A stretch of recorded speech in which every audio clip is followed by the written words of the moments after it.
Independence Day. You, the people, have the power. The power to create machines. The power to create happiness. You, the people, have the power to make this life free and beautiful. To make this life a wonderful adventure. Then in the name of democracy, let us use that power. Let us all unite. Let us fight for a new world. We don't sleep to dream, we sleep to build stamina. Energy to do our thing, get your camera up. This show is about to begin, so sit down and buckle it in. Let's go!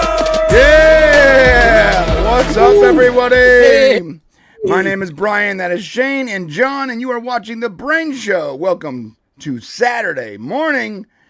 We got a great show today. We're talking about Cineacon and all the crazy news that came out of that weekend. How are you guys doing today? I am doing good. Okay. As you see, I got a haircut, so that's good. Oh, yeah, good. So did I. Right, John. I just got in a fight with an Indian, and he tried to scalp me. That worked. Fantastic.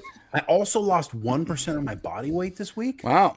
Like, that's quality. You would think that wouldn't be a big number, except it is a big number, that 1%. So that's good. Yeah, happy about that. Good job. Yeah. How about you, Johnny? I'm doing good, thanks, mate. Another good week. Lots of Stargate stuff I did this week. I geeked out this week on SG-1. I cheated a bit, you know. But hey, here we are. BRANE Show. There you go. Fun for the week. Here we go, everyone. Speaking of which, look at John's channel in the description. Every Sunday at 12:30 p.m. PST, we watch Stargate and eat lunch together. It's a fun time. Come join us. All right, so today's show, like we said, is going to be a lot of Cineacon. So a lot of trailers, a lot of stuff that might get us copyright claims. So do us a favor and consider becoming a member, because we don't make any money on those copyright claim videos. All that ad revenue just gets tossed out. Hilarious. If you want to support us, become a member. Hit the join button. It's great. If you don't want to deal with YouTube and memberships and all the stuff that goes along with that, then consider going to mixtease.com or mxtz.co and buying something. And you can go check it out right there. There we are. Use our code BRANE for 10% off. And that's the best way to support us. Anyways. Yeah. Woo. Yeah. Let's see. We got people in the chat. John Yulden. That's the best intro on YouTube. I think you're biased, but I agree. I'm not biased. It is the best. Yep. Yeah. All right. I'm not biased. I'm just accurate. I'm accurate. Yeah, accurate. All right. Well, welcome everyone. Let's jump right into this sucker, okay? And we want to talk about. Actually, you got something to say, Shane? Before we go, it was just a huge week. It was like, this is like the biggest week of movie news all year long. Like, we get a lot of stuff when you go to Comic-Con in San Diego. It's a big thing, but the Cineacon thing is actually like insider. It's the executives convention. So it's really important and good week of news. Okay. Yeah, I agree. All right. All right, let me just pull this up real quick. So I tried to find a guy. I tried to find like the leaked version of this trailer, but hold up. Let me just break down the. Are you talking about Doomsday? Yeah, we're gonna talk about it right now. I desperately tried to find this. It doesn't exist. All right. We had because somebody put out a clip that made it seem like it was official. Yeah, but they filmed it while they were sitting there at Cineacon, right? Mm-hmm. But that is not actually true. Yeah, from what we can find out. Okay, here we go. All right, let's talk about Avengers Doomsday. That is happening at the end of the year. It's going to be the make or break for Marvel. We've spoken about this a few times. I believe this is their moment. They either sink or swim. They either find some of their glory and make some of that sweet Marvel money, or they just disappoint everyone and go into the ether the way Star Wars has. And I hope that's not the case. I think that this movie can be something special. Well, a couple days ago, Cineacon happened, and the people that were lucky enough to attend Cineacon got to look at the trailer. In fact, they got to look at the trailer twice. And even though they got to look at the trailer twice, no one had the fortitude, the testicles, the huge hanging balls to secretly take their phone out and record that for us. Not cool, guys. Come on. I think they should have bagged everyone's phones. That's what they're doing now for events anyways. They're starting to bag people's phones to get them back afterwards. Well, so they let people take pictures and video of the panels, just none of the trailers. They have these really sophisticated systems where like these little lasers are like constantly scanning the crowd, looking for like IR signals. Oh yeah, They're There's a lot of money. It's pretty crazy. Anyways, but we did get people did at least come on and put accurate breakdowns of the trailer, and so we want to do what every other YouTuber has done for the last 2 days and probably break that down. And when we do, we're gonna give you our opinion of what's happening here, and dare I say, maybe I was right 3 weeks ago. And John, you tell me, okay, because you know what I'm talking about here. All right, so this is what happens. The Avengers Doomsday trailer. It started with Xavier looks up at the bright sky. The Avengers Tower appears in an altered state. The Fantastic Four meet the Avengers and the Thunderbolts, and Shuri shares the frame with Namor. But of course she does. A few trailer beats stand out immediately because they feel like fan bait with purpose. Marsden Cyclops walks in. Shang-Chi fights Gambit. I guess that's cool. Okay. Ooh, man, about to make a name for myself. Couple of secondary characters getting it on. In the X Mansion, Mystique turns into Yelena Belova. Okay. So that's the chick from the Thunderbolts. Florence Pooh, whatever her name is. Black Widow's sister. My favorite Marvel character, by the way. Johnny Storm is seen holding Sue. Namor takes flight, and Ant-Man shares a father-daughter moment with Cassie, which serves as a big, clear sign that Newton is in the film. I don't even know who Newton is. Who's Newton? I don't know. No. Then the trailer leans into a big battlefield sermon. Thor says he has fought besides many allies who have died facing threats that scared him far less than this one. And later urges the heroes to put aside their petty feud because if they return, we will return as brothers and sisters. Okay. Then the money shot is Thor charging Doom with Stormbreaker, only for Doom to stop the weapon cold. So a lot of people are getting this wrong, by the way. So a lot of people are writing articles and making YouTube videos where they say that Thor threw Mjolnir, the hammer with the enchantment. Yeah.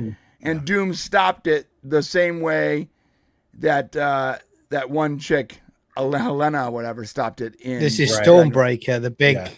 But it's not. He's not talking about. It's not the little hammer. It's the big hammer, the one that they made for Endgame. That doesn't have the enchantment. So, in case anyone's confused there. Well, what that tells me too, by the way, and we'll move on. Well, I'll go on to the rest of it. But that tells me too that he has Stormbreaker and not Mjolnir. Well, at the end of Love and Thunder, who had Stormbreaker? His daughter, Love. She was holding Stormbreaker. Why would he be using Stormbreaker? So that is interesting. Because she's been taken. Almost like maybe she's been taken. My God. Right? Wait, is that a spoiler? Oh, wait, I haven't seen the movie. So that one beat does a lot of heavy lifting. It tells the viewers Marvel wants Doom introduced not as a clever nuisance, but as a wall, as a real villain, right? Okay. Just when He's got to Thor earn it, though. He's got to earn it. I hope he earns it. Just when Thor says they will need a miracle, the trailer swings into the nostalgia realm, and a voice says, "Hey, pal," and Thor replies, "It's not possible." Then Steve Rogers appears, rougher, longer haired. He looks probably like, I'm assuming what he looked like in Infinity War, right? Probably a 40-year-old version of himself. Right. Rock guy from the 80s. And then he holds his hand out and he summons Mjolnir from Thor's hand. Whoa. Right. Whoa. So there's two shots here. One where Thor is using Stormbreaker on Doom and Doom stops the weapon cold. And another shot. This is not happening. I don't think this is happening in, order. Another shot where Steve Rogers basically summons Mjolnir from Thor's hand. Which I think that does two things. That tells us that this is actually Steve Rogers and not like Mystique or whatever. And Right. it plays on nostalgia. And it says, outside the footage itself, the broader film story matters too. Doomsday is Marvel's next Avengers film after a 7-year gap, and now positions Downey as Doctor Doom rather than Tony Stark. And it follows the behind-the-scenes pivot away from the Kang Dynasty. We all know why we pivoted away from the Kang Dynasty and the MCU. And I know that's a often used phrase by people that are like, oh, they cringe when you say it, but it's sort of true. After Endgame, the Marvel universe just failed completely, and it failed because it, instead of leaning into the storylines people wanted, it decided to try to preach. Go ahead, Shane. Yeah, I mean, well, it's known for that. So I mean, I know people don't like that word, but the reason why we're using it is because, I mean, that's the best way to explain what's happened over the last 7 years with Marvel. Is it's really become the MCU. It's become a woke, weird. Where Captain America doesn't go to Bucky, but goes instead to the Falcon. I mean, just weird things that should have never happened because they're trying to preach to us, like you said. Right. So one thing about this is it's not a complete, like they say, this is a sequel, a straight up sequel to Endgame. And I can see how they're saying that it's a sequel to Endgame. But there are things in here that happened way after Endgame, right? Like the Shang-Chi stuff. That's there's that Endgame thing. I mean, it's not like, John and I were talking about this beforehand. It's Steve Rogers showing up, not Captain America.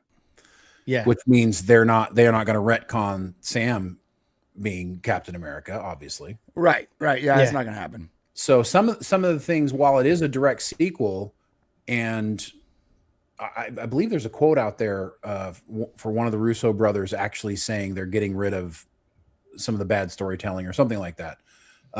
They're holding on to things, obviously. I mean, come on, Shuri's Black Panther was not great. People didn't like that. I mean, they did like Yelena, but like that's definitely post Endgame, right? Yelena's great, but is Ironheart going to show up here? I mean, what are we talking about? No way. You know what I'm saying? No. Imagine that. even the biggest of virtue signalers are like, no, we can't do that. No. We have no Iron Man anymore, but I am here. And it makes some work like outfit. What about that horrible show they made? What was it called? Secret Wars or something? Oh God, yeah, that was so bad. With Emilia Clarke's the worst thing ever. Yeah, well, and the Secret Invasion, not Secret Wars. So they did Secret Invasion, and that like a lot of people really hated that because like it killed off like characters. It messed with the Fury character. It told us that War Machine Rhodey wasn't even Rhodey, and like when he was saying goodbye to Stark at the end of Endgame, it wasn't really him, and it was like it's just crap. So what that tells me is like if they were smart, they would just act like that didn't happen. Like, no, for real. Like, imagine they're like, you know what? Let's just pretend we never made Secret Invasion. I think they should do that. Right? It doesn't exist. Yeah. Look, I mean, sometimes you miss, right? Yeah. That was a miss. Yeah. Just take it off of Disney Plus altogether. Yeah, that's just and be like, that never happened. Yeah, write it off on the taxes. Write off the whole thing on the taxes. Call it a day. But Marvel have missed so much. They're like Star Wars stormtroopers for the Empire now. They're constantly missed after Endgame. Yeah, that's true. So everywhere, it's right in front. But there's a lot of glimmers of what we once loved in MCU post Endgame too. Like Shang-Chi was not a bad movie. Not at all. Not at all. It was actually not woke. It wasn't weird. Right. It was a good movie. Right, and it tried to build the lore. Yeah. It felt like it's not perfect, but it tried. That show Miracle. Can't help what happened to Kang. They can't help what the actor crazy crap he did. I mean, a little bit of I'm going to defend him a little bit. I mean, to be fair though, Shang-Chi did have that annoying female character in that film. What's her name? I forget her name now.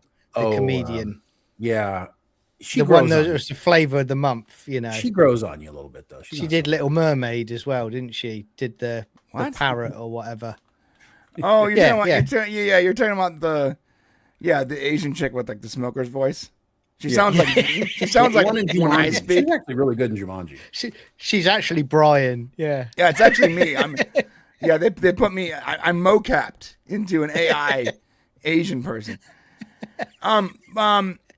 She's not. So many questions. I mean, like she's annoying, but like she's not the worst. She's not the worst thing. It gets much worse. Yeah. But then you had like something like so Wonder Man came out. I thought Wonder Man was actually pretty good. Not perfect, but not bad either, really. The WandaVision stuff. WandaVision was a cool show. There was good stuff. Not great, not perfect, but like pretty good. And then when it comes to movies, Deadpool and Wolverine was objectively a hit, right? People loved it. Even if it was like super nostalgia heavy and all that stuff, like people liked it. People like Loki series. People love the Loki series. People really liked it. We're gonna see. I'm assuming we're gonna see Loki in this series. He's probably gonna be a big part of it. In fact, I would actually theorize that Doomsday. If I were Doomsday, my goal would be to get to the TVA and get to Loki and take his powers. Well, didn't they hint TVA previously? Right. Wasn't that in one of the scenes? In Deadpool and Wolverine, and people go, well, why wouldn't they put the TVA if people, they can't expect people to watch Loki, but they did Deadpool and Wolverine without any explanation as to what the TVA was, very little, and it still made over $1 billion. So, like, people will accept the TVA without having to watch Loki. And it wouldn't take a lot to explain what Loki's been doing in the movie. So I believe that Doomsday, this is my theory, I think Doomsday is basically collecting these kids that are out of time or they're cosmic in some way, like love. It's incredibly obvious. Like, I don't even think that's like a theory anymore. It's like, that's what's happening. I think he's collecting kids the way Thanos collected Infinity Stones. Correct. And love was created by Eternity. She's literally a cosmic entity. Franklin was literally created by a cosmic entity, or the cosmic. Like when they got their powers, when Sue was able to give birth to Franklin, he's clearly super powerful. In the comic books, both these characters are incredibly powerful. Who else had a kid? What's his name? Marsden, Cyclops. So his kid, she was created. She has the Phoenix Force, another cosmic entity, right? I could totally see like that being a part of it. There's incursions happening. Like they are definitely they're going to be fighting the X-Men. So why? Probably because the X-Men are doing what they did in the comic books, and in order to save their world, they're probably blowing up others, which would be an interesting way for Patrick Stewart's character Xavier. It would be interesting to see how he justifies that, being the good guy that he is.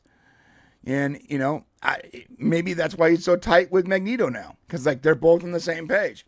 Look, we have to unfortunately unravel one timeline so that our universe can exist. So Doomsday collects his kids, and that's what probably connects all these people together, and they work together. And look at Steve Rogers. Rogers has a kid. We see him in that teaser. I don't think his kid is as cosmic powers the way the other kids do, but like he's definitely a kid out of time. That kid probably is what caused the incursion. Steve Rogers definitely was not supposed to stay back in time and have a child. That's not how the time worked. And if you look at everything from Loki to Deadpool and Wolverine, what's the point of the TVA? To stop rogue timelines from happening. So when these variants pop up and start changing history, they're supposed to stop them and prune them. Who has the power to prune entire timelines and universes? The TVA. So if the TVA is not a big part of this, I'd be shocked. So correct me if I'm wrong, guys, but this was originally, it wasn't going to be Doom, was it? It was going to be Kang. That was the plan originally, wasn't it? Yeah. I don't know that, and I don't know TVA. Exactly. I don't think it was They've multiverse stuff though. I mean, yes, it was, but I'm not thinking. I don't think it was him trying to kill the multiverse. No, but that was the ultimate control the big bad. He was the next big bad. Because Supposedly. he knew all, didn't he? Because at the end of that Loki series in season 1, he basically says everything was planned in that universe. He dies. Then you've got the other multiverse Kangs. So here's my problem with that. So there was already a Doomsday and a Secret Wars planned. So it was going to go Avengers King Dynasty, right? And then after that was going to be Doomsday and Secret Wars. That was like already on the slate. So someone had already thought of this beforehand. And I don't think that they pivoted as much as they skipped. Does that make sense? Maybe, yeah. No, you're right. They had already planned, or they didn't skip. Maybe they thought they were going to jam pack a bunch of stuff in before Doomsday. Mm-hmm. Maybe they thought they were going to do better. The problem is they made about 6 really bad movies. Right. Like if you go after Endgame, and honestly, I think you can throw Captain Marvel in there, even though I know it was before Endgame. That was the first bad one, and then you end up with Eternals, which not a good movie, but explains, is like really important to the story. Dude, I gotta say this. Yeah. I gotta stress this. You might not like the movie, but it's rare that a movie can actually make a previous movie better. Right. Yes. Right. And I'm not a huge fan of the Eternals, but I love that they somehow were able to make Endgame a better film. Right, especially for Thanos, giving him a better reason. You got Spider-Man No Way Home and Doctor Strange Multiverse of Madness, which were both good movies, relatively. Thor Love and Thunder, I know it's 50-50 for people, but ultimately it was not a horrible movie. I know there's some MCU stuff in that. But then you got a run here. You got Black Panther Wakanda Forever, which was terrible. Ant-Man and the Wasp Quantumania, freaking terrible. You got Guardians of the Galaxy Volume 3, which doesn't really count. But then you get the Marvels, and you get Captain America Brave New World, bad. So, you got this run of shit. Bad, right. Right, just bad. Yeah. And confusing decisions, too. Like, yeah. Like, honestly, super confusing decisions what they made with Wakanda Forever. Didn't make... You probably shouldn't have made that movie. Well, like, honestly, when Chad died, you should have been like... Or you should have not made it. You should just not made the movie. Just stop. Yep. Yeah, you rest it for a few years and you come back with another black man actor to play the role. I mean, it's like, that's common sense. It's not difficult, is it? It's like if a white actor died, you'd give it a rest, then bring in a white actor. Bro, they replaced Rhodey from movie to movie without any explanation. They just were like, the audience understood. Yeah. Like it went from one actor who was clearly a different person to the following movie being a completely different actor. No one flinched. Not a single person. And look, I know Chadwick Boseman died, and that's horrible. But like John said, like just give it a beat, bro. Just made too much money, man. Well, the argument I always give is like it's like Bond. The actor changes playing Bond. I still know it's Bond. Right. I don't go, who's this strange guy going along saying he's Bond? I have the intelligence to understand it's the same damn character. You know what it's like, John? It's like saying, okay, James Bond dies, right? Yeah. And the only person who can take over for him is Moneypenny. Right. Right. And it's like that's what they did. Perfect example. Yeah. Right? 100%. Perfect example. Like, and then they act like they haven't had to change characters before. And like that's not really it. Yeah. What it is the hyper woke people over there were like, oh, this is our chance. Great opportunity. Yeah. Great opportunity. We're gonna make sure this 80-pound woman who is we've already painted as the scientist and not a fighter in any capacity. She's Q, right, for the James Bond universe. Right. We're gonna make her in a Black Panther because that's what we want. And it just doesn't work. It doesn't work. No one believes it. Not a single person believes this. Even the hyper woke people are like, come on. I mean, again, I love the first Black Panther movie. I really enjoyed it. The second one, I was trying to commit Japanese ritual suicide through that film because it was so bad. Right. It was so bad. Well, John, then they double down and they go, let's make another Ant-Man movie where the Wasp is in charge. Like not just the Wasp, but also his daughter. And his daughter. Cassie, because of the blip stuff with the snap, she's now like way older. And by the way, also a different actress. Right. Like, I'm not the crazy one here. I've been watching it, like, getting ready for Doomsday, trying to watch it in preparation. And, like, from movie to movie, it's a completely different person. It is. And it's crazy the way it introduces itself in Quantumania. It's like you're supposed to know who this person is right away. And they're like, when she gets arrested or whatever in the beginning of the movie, and you're like, wait a minute, how should I know who she is when this is not the same actress that was playing his daughter in the previous movie? Yeah. How should I know who that is? That's a good point. Well, then they go, well, let's do that and say, well, you know what? Let's really triple down on this and let's make an all girls movie. Let's do the Marvels. Okay. So like, we just haven't hit this enough. Right. And when the Marvels fails, they go, you know what? The girl thing isn't working, guys. Let's get back to the black guy and do that Captain America Brave New World thing. Let's really go where we got to go. You know, you gotta ask the question. We got some black girl magic in that film as well, didn't we? Like, someone over there made the active decision to do two things with Captain America Brave New World.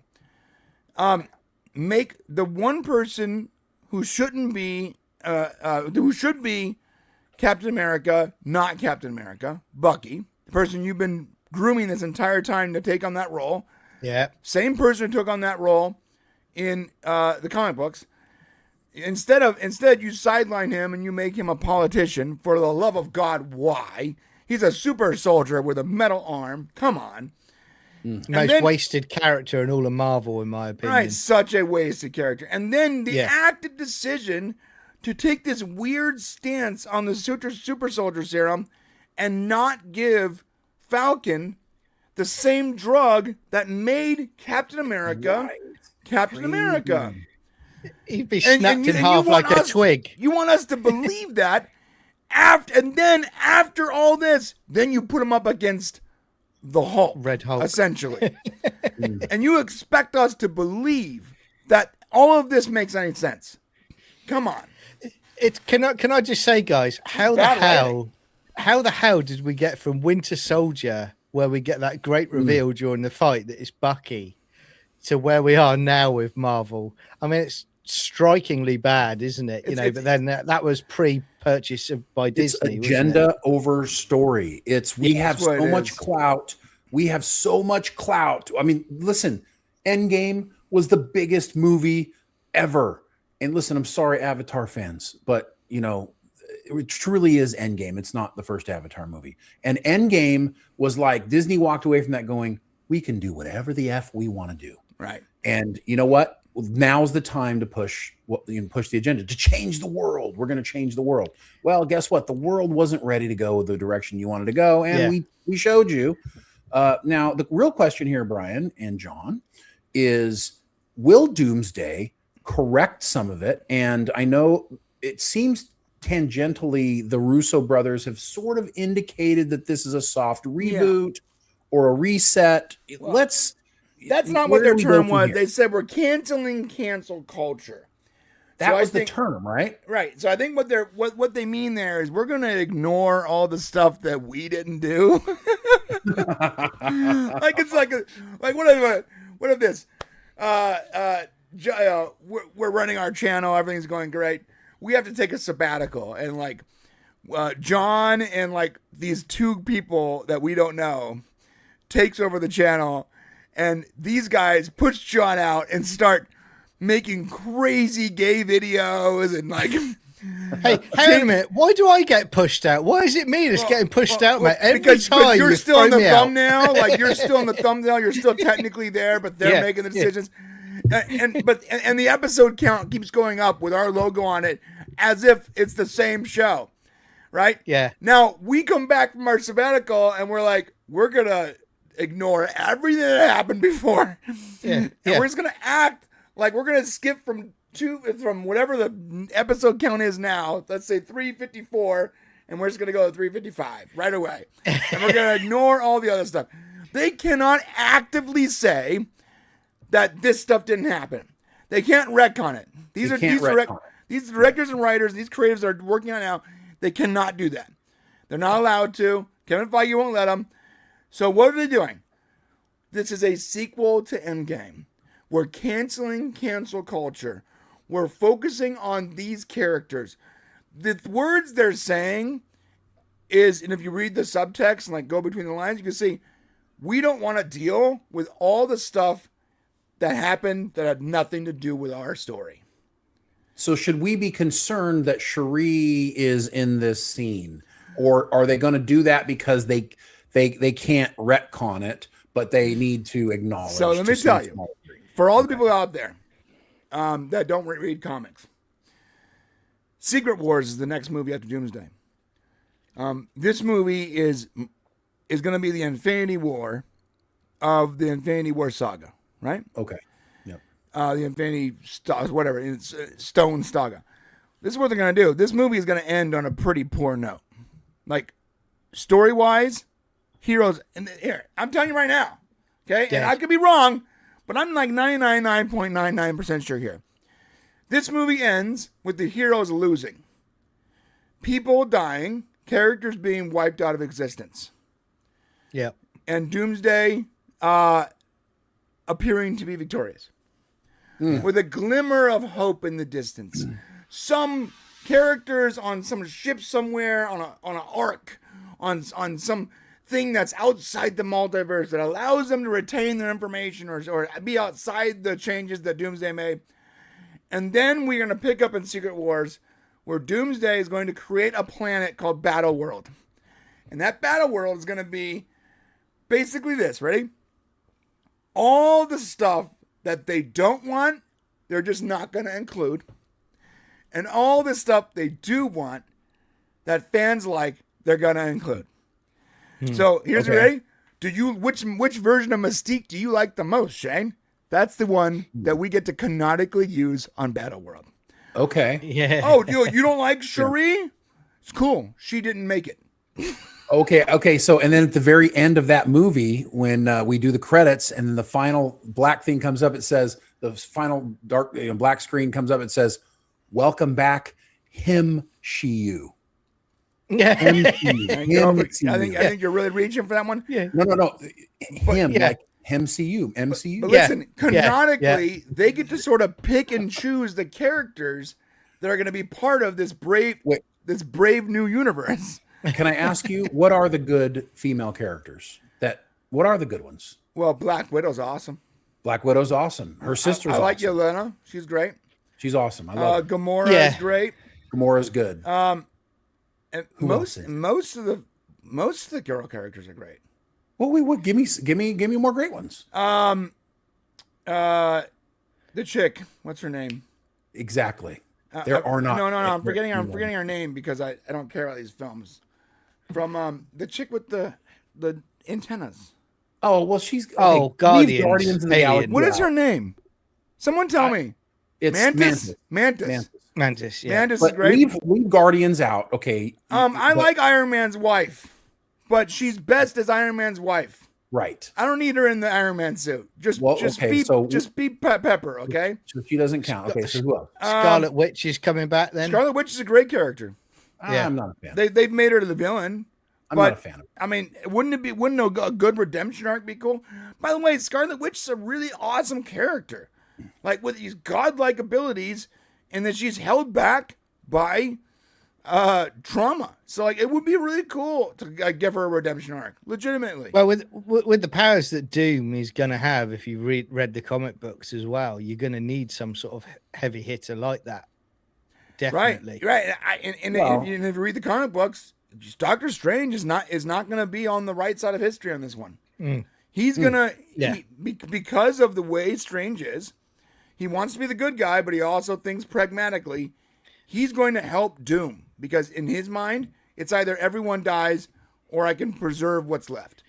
And I do believe that. Go ahead. Yeah, I was just going to say Nebula is okay. I'm not a big fan of Nebula. Yeah, I would say Scarlet Witch and Black Widow are the only main-ish characters. Yeah. I've also heard rumors, guys, that Pedro Pascal's Reed Richards is going to be charging towards Doom with his pink glow sticks from the gay club. I gotta tell you, man. I think that Marvel originally was trying to make Pedro Pascal like the lead character in this thing. Yeah. They Not thought anymore. Fantastic Four was going to be like just incredible and everyone was going to flock to it. You know, like some huge precursor to the Doomsday saga. And nobody did. It wasn't fine. It wasn't good or bad. It was just sort of was. Vanessa Kirby ended up being the best part of that. Right. And what's going to happen, I think what happened was the Russo brothers, when it was their turn and they started making like the Thunderbolts end credit scene and all that, I think they were like, yeah, we're not going to use Reed as much as Feige wants us to, because that's not what we can only focus on so many characters. There's 50 characters in this movie. I know. Right? I don't even know how you do it. I think, to be honest, I really hope someone's sat down like the Russo brothers and gone to Feige and Marvel and gone, do you want to make money or do you want to make another shitty movie that's MCU? You know, and someone's going, Right. Maybe we should go with the money option. You know, Yeah, I don't think Feige has the same power that he had in the first couple phases. I think that his power is still like on paper good, but I think that he was sidelined for a while. And What have you done for me lately? right. And what I believe happened was, I believe that the powers that be at Disney, the ones that aren't, infected with the mind virus, were like, hey guys, knock it off. Like, let break glass in case of emergency here. Get the Russo brothers back. Get Downey. Get Rogers. Get everyone back, and like make this correct. You guys are failing on every level. These movies aren't working. Then the guy that you want us to hang our entire next phase of our franchise on is a woman beater. His characters don't make any sense. Like in real life, people don't like him. In the show, people don't like him. He could have been a really good character, but you totally cucked him when you had him killed by ants. Like, imagine if they introduced Thanos and the very first time we saw him, he was beaten by a bunch of cute kittens. Like, it wouldn't work. Like ants are what beat King, and you want us to believe he's like some crazy threat that should be revered. And yeah, you sort of paint him that way in the Loki series in a really good way, but not everyone was watching the Disney Plus shows.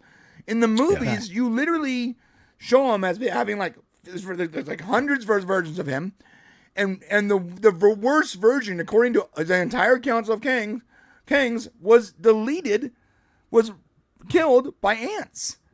And they get together at the end of that movie, and they're like, the one that we sent away, who was the worst of us, he's dead now. You're like, wait. You're just doubling down and tripling down on the fact this character doesn't work. And maybe Majors could have made the character work, but like, it not besides his personal stuff, it was being written poorly out the gate. It was. And I got a question for you, John. Yeah. So can Doomsday turn this thing around and get Marvel back to being positive? And if so, how do they do it? I think they can, and I think they can do it. If they go in the route I think they're going, this could be a good reset for the MCU, and I really do think it could get it back on track. But like everything, you're only as good as what comes after. We saw from Doomsday, Endgame, we saw what came after it. You've got to be stacking up quality scripts ready to go for the next phase of it. How many times do we hear that it's like a sausage factory, that sometimes allegedly that scripts are being constantly adjusted, like while they're filming more than other productions? That's a misconception. I don't know if that's true. Well, but when is it true or is it not? There's reshoots. Every movie has reshoots. Every movie has pink slips. Every movie does that. Every single movie. This is excessive, though, isn't it? From what I've heard. See, and no one really knows how much or not. So I think that's just a rumor people use to make, honestly, I'm happy to make proven YouTube wrong. videos. So Brian, here's my question for you. Okay, so here's my question for you. can the Russo brothers just make Marvel movies for the rest of their careers, and that way we can always be successful? Or how do you transition to a new director? What do we do here? Well, no, and I don't think it's the Russo brothers that makes it special. I think that they write it. Their writing and their screenplays are. Go back to the early MCU stuff. Who's got the best stuff? I mean, do we want to say it's Joss Whedon? I mean, who's got the best stuff? Joss Whedon was the director, though, not the writer. So, well, it's writing, but it's also he involved in mapping it out, though, as well. Wasn't he involved with Gunn as well? Yeah, so James Gunn was a big. That's what I was going to get to. James Gunn was a big part of the first couple phases. Like, he's the one who literally napkined math the entire Infinity Saga, and he goes to him and Feige and the Russo brothers. They're sitting down. They're like, "This is what we got to do. We have to go the Infinity Stone route, and we already have some of the pieces here. We can already sort of finagle some of these pieces that we've already used into Infinity Stones, which is probably why the ether in Dark World didn't look like a stone, because at the time they probably weren't thinking this is the reality stone or whatever. They were probably thinking this is a MacGuffin, this is the mystery box we need to like deal with, because every story has like this one item you have to like get so you can save the world or whatever. And what happened was, when they sat down, they're like, well, that's the reality stone. We can take credit retroactively for this great idea. You need that. You need people that are looking like 4 movies away. And then you need the people that will write the individual movies using that overarching sort of roadmap to write really good films that don't just move you forward on that roadmap, but also are good in their own way. And people don't like Taika Waititi, but I gotta say, the guy has a style that works. And he looked at like the overarching roadmap, and he was able to create something that worked on its own and move the story forward. That's true, but also was good. You guys got to look at Christopher Marcus and Stephen McFeely. These are the guys who wrote, Captain America, the First Avenger, Winter Soldier, Civil War, Thor, Dark World, Avengers Infinity War, and Avengers Endgame. So to me, it seems like those are the key writers that you need back. Gunn wrote and directed the 3 Guardians movies. Ryan Coogler, of course, wrote Black Panther, both Black Panthers. Taika Waititi wrote Thor Ragnarok and Thor Love and Thunder. So it seems to me like Marcus and McFeely are really the powerhouses behind the greatest stories of the MCU. Yeah, but again, those are the ones that were very spy based. I don't think you should get just those guys back. I think that every single character movie needs to have its own flavor. And if they all start feeling like a bunch of spy movies, then it's going to fall flat again. But I mean, looking back to the first phase, when they announced they were doing a Captain America movie, I mean, I love Captain America, but I thought to myself, I don't know how they're going to make this work globally and to be a popular character, but they did. That was so good about it. Captain America became a popular character globally. And I really hope with this next phase, we actually get characters fleshed out that we do care about for a new phase of Marvel. And bro, the information's there. So yeah, you're right. Yeah. The information's there. We already know what characters people like because we have stats on what comic books people bought over the last 50 years.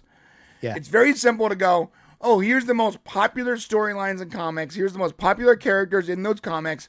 Those are the characters we should focus on. You know who you shouldn't focus on? The character you made 3 years ago, to give it proper Hindu representation or something. That's not the character you should focus on. You know what? Let that character marinate in the books for a while, and if it finds an audience, then fine. It doesn't work on its own. And I'm not talking trash on Miss Marvel. Or whatever her name is. I actually like the actress that did. I think the actress is a super fan. And it sucks that she was cast in this role of this character and no one cared about. Poorly written.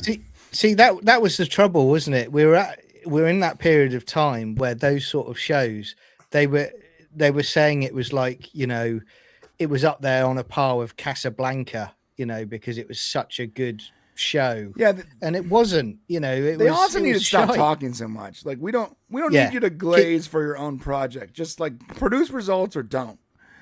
My thing is this: is what you guys are both saying is correct. But the movies need to be, go back to the comics, go back to your stats, find out what characters people want. Especially now that you have access to all of X-Men, okay? All of Marvel outside of the small Spider-Man stuff you can't touch. You have almost, and maybe Incredible Hulk. You can never make an Incredible Hulk solo film. I get it. But you don't need to. I would argue the Hulk is not good in his own movies. No, he's not. He has. So, we have. So you have all these characters now you can vote. You can pick from.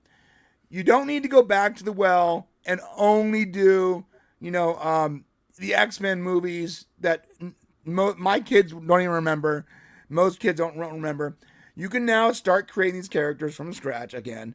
And once you get to Secret Wars, where you're going to effectively reboot the entire MCU, this is your opportunity to canonically do something that makes sense in the comic and in the movies without removing those movies from rotation. And you can actually reboot characters that people love. You can give us, legitimately, you could give us another Iron Man if you wanted to. Another Mystique, another Storm, another Xavier, and you could do this canonically without removing the movies that we have box sets of. Yeah, that's a good point. Yeah. Listen, McFeely. The good news is McFeely, not Marcus. Marcus has other things, but McFeely is the sole credited screenwriter for both of these films coming up, Doomsday and Secret Wars. He's writing both of them, which to me is a great sign. Because almost everything that they've touched in the MCU has been fantastic. So I'm assuming they're going to be able to tap back into that. And at the very least, the story will be done, right? Now that we're bringing back characters who've played these characters before. They know how to play these characters. We fell in love with these characters. I mean, it's just a recipe for success. I think we're going to watch Doomsday, and I think we're going to love it like we loved early MCU stuff. I think it's going to happen. But John was right. What comes after Doomsday is the most important thing. You can have a total win, but without character-driven stories that people actually love, it's not going to work. And I think the way to do that is not to take, what's his name, McFeely? Not to take him and make him just the writer for all the MCU movies. Why not? Because what made he wrote like 6 of them. What made the first couple phases popular were the individual themes, like the individual characters, the spirit, the soul of these individual characters. Like, well, that comes from, I mean, I hear what you're saying. Ryan Black Panther, that was totally his style. Taika Waititi with Thor. I would argue that Thor wasn't a good character until Taika Waititi got his hands on him. That's fair. Yeah, I mean, well, it became more comedic at the very least. But it had a voice. Before it was like generic blonde guy with hammer. I'm just talking about good writing, bro. Right. Like, so get writers and directors for these individual, like James Gunn with Guardians. Get individual writers and directors that know what their stuff is and let them create the tone for that character. Then you have these big overarching Avengers movies where they all come together, and that's when you get what's his name? McFeely to go knock it out. But don't take chances. If you don't have good shit, make sure you use the guy who gives you good stuff. That's right. All I'm saying. So, like, also don't pick the wrong character, because even McNeely, whatever his name is, couldn't make Miss Marvel look good. He wouldn't be able to, because no one cares about that. And I'm not talking trash. Again, I like the actress that plays the character, but that's the wrong character. Marvel, you know what people want. Go to the comic books. You have 60 years of stats here. You know the ones that sold the best. You know the characters that people like the best. You have the research. Only use those. Like, listen, you want to make 50 movies? Then go, what's the top 50 characters? And just, like, get the algorithm on it, and you only create cool movies about those characters. And the tangential characters that are connected to the storylines you want to do, we don't need movies for. We never need a movie for only Gamora. We don't need a movie for Groot. We don't need movies. Like, these are supporting characters, and they can be supporting characters without their own films.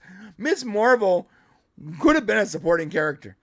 We didn't need an entire series and a movie for this one character that no one has ever been interested in ever. I think also, look, if they want to bring in any of these modern characters that from the comic books in the last few years, it all comes back to basically writing them as a three-dimensional, well-developed character. I mean, you can argue since Endgame, how many of these new modern characters have they brought into these shows and movies that we've really cared about? We haven't. You know, none of the new ones that have been brought in. Yeah, you're right. No. It's all of the ones who came previously who had already been fleshed out. So Spider-Man, Doctor Strange, Scarlet Witch, these characters were already fleshed out. So you're right. Yeah, the new stuff, not so much. I mean, there's so many places they could go, Marvel, after this, if they really wanted to get back on track. I mean, I think about series they could do as well. You can't do a Hulk movie, but you could do a Hulk series. I'd love to see a Mortal Hulk as a series. And the Hulk world stuff can be cool. Yeah. Problem is, you've gone to that well with She-Hulk, and you screwed it up. I think now you gotta just let the Hulk rest, man. Well, you got to get rid of Ruffalo as well. You got to get rid of him. I mean, I don't care about Ruffalo being. I don't like Ruffalo as an actor or a person, but he's fine in the Hulk role. The thing is, the Hulk. I like it when he becomes Hulk. Yeah, the Hulk can't exist. Guys, we've tried making a Hulk movie how many times, Shane? How many times? Three times? Yeah. Look, you know why the Hulk has never been a successful character on its own? Is because the character is not interesting on its own. It has limitations. It has limitations. It is very cool. The TV show was the best way to do it. In a team-up movie. Yeah. Or a TV show. When you have time to actually flesh out the character. But every single Hulk movie is pretty much the same. Dun, dun, dun, dun. It's fantastic. It's gotta be so listen, good. the Hulk as a flavor, as a spice in a movie is great. But no one wants to eat a dish that tastes like nothing but paprika. Okay. That's well said. Yeah. Oh, yeah, I think you're 100% right. So the real problem and the MCU, and let's just wrap this up because I know we're going far. The real problem with the MCU after Doomsday, I think, is this. If you don't have a roadmap to take us someplace else and you just simply sporadically put out movies, you're going to fail again. You need to re-Iron Man it and take us up to Endgame again. You need to start over with a different storyline, different set of characters, and just repeat. Listen, rinse, repeat what you already gave us. We'll come back. We want to see cool shit. Yeah. Here's the question, what character can they make their anchor beam, to borrow their term, their foundation? They can't use Iron Man anymore, right? That's hard. That's really a hard question because we've used all of them. Maybe it's an X-Men centered drive. There's elements that we can redo X-Men and make that maybe the core element of what comes next. I don't know. Yeah. Can we have a scene as well at the end of this one where instead of the all-female hero clip that we get in Doomsday, that we get them all going away? From Endgame. We almost get Endgame. Yeah, it was almost like a chapter ending. Yeah, exactly. It's like they're just walking off in this one into the distance. It's like, yeah, it's over. We're on to a new good quality era of Marvel. Yeah, I don't know what character. I think that they should probably start focusing on X-Men stuff. Yeah. X-Men hasn't been touched in a while. And, there's not a whole lot of baggage there. So maybe do that.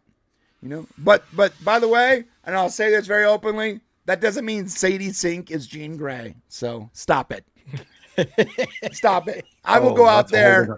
That's a whole different story. Sadie Sink is not Jean Grey, and whoever believes so is just wrong. So, moving on. What do you think? Let us know. All right, we got some super chats here. That Sadie Sink thing is driving me nuts, bro. It's actually confirmed. I read it in a Variety. No. I just hope you're right. No, you read it in the comments section of a Variety article, you idiot. Stop it. I hope you're right. It's confirmed now. John Rocha? You mean the guy who does the podcast with that Slander guy? Stop it. Stop saying it's confirmed. The guy who said Sadie Sink was playing Jean Grey started the conversation weeks ago by saying she wasn't. Then he said she was Mary Jane. Then he said she was Mayday Parker, which is another character in Spider-Man. And then after the clicks dried up for those characters, he flipped it and went right back into Jean Grey. Listen, guys. Okay, listen. When it ends up being Mary Jane, and you're right, okay, we need to spend the next month reminding that guy that he was wrong. And say, listen, own it. Come on. Yeah. Own it. Spit it out. You That's were what drives me wrong. nuts, though, is they never own it. But see, that's the thing, because nobody ever holds their toes to the fire. I expect wiggle you this room. time to not let them off the hook. Oh, I'm not going to let him off the hook. Yeah, he's going to town. If they're wrong. Now, if they're right, we just need to put our tail between our legs. No, if they're right, I'll say, hey, guy, yeah, you're right. Yeah. There was this one guy, I always forget his name. He's on YouTube, too, a good guy. I forget who it was. Anyways, I watched one of his videos recently, and he goes, hey, guys, hey, I'm glad that this scooper, he's referring to some other scooper, I think it was like My Time to Shine, wherever he goes, I'm glad that Scooper was right and that Mystique was in the movie. That's cool. But he was wrong about the other 30 things on his list of scoops. So like, everyone always focuses on like the one of the 10 things that someone got right. And think about this for a minute. That means a scooper can just throw everything at the wall. And if they're right on one thing, that means out of 10 things, that means a 10% correct record. Then everyone just sings their praises. God, that means I can just do the same thing. I'm just going to start spitting out tweets like crazy and delete the ones where I'm wrong. But people follow their YouTube channels, and it's regardless of the really poor hit rate, because it's almost like they're desperate for it to be true. Right. So they constantly go to those channels to go, Right. Have you heard what so-and-so said? Yeah, great, that's going to happen. Even though I think deep down they know there's no truth to it whatsoever. Oh, They're Rocha just hoping it confirmed is. that Snyder is correct about Jean Grey. Yeah. They do a podcast together. That would be like Shane confirming something I said. Obviously, Brian says that the new character is going to be MJ, is going to be Mary Jane. I confirmed it. right? And then John Cammey is like, this just in from friend of the channel, Snyder. I go, oh, stop it! Oh my God, just giving him more validity over and over and over again. Anyways, hey, to be fair though, that Jeff Snyder guy has a pretty decent record for scoopers. Like he's wrong 60% of the time. Right? He has a 40% win rate, which is pretty That's good. Pretty good, actually. Like when it comes to scoopers, that's pretty damn good. But that doesn't mean he's right all the time. So, but it's a very good win rate. Yeah. It is. Let's do these super chats. He's still wrong about Jean Grey. All right. This is from God, I John hope you're right, Burns. because it's going to be so embarrassing if you're right. I'm gonna be tangent. I'm gonna be like adjacent embarrassed if you're wrong. Look, all I ever said publicly was that this wrong. is not confirmed.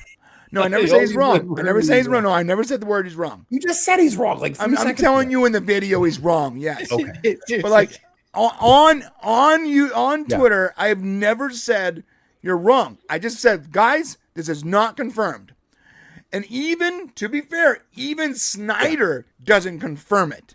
Okay? Even He just has Snyder. his partner do it. Got it. Okay. Right, he lets his partner do it. Yes. So You didn't say he's wrong. Wiggle You said, room. He's just not right. he throws it out there Yeah. and lets other people report on it. And look, hate the player, not the game. I mean, hate the game, not the player. I'm not hating on Snyder. I'm just saying the guy is not always right. And just because Snyder said something doesn't mean it's correct. He is speculating based probably on a pretty good educated guess. And maybe he had some friends that give him some hints, and maybe that's all true. Again, though, not confirmed.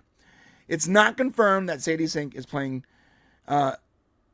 Jean Grey. Just like it wasn't confirmed when he said she was playing Mayday Parker.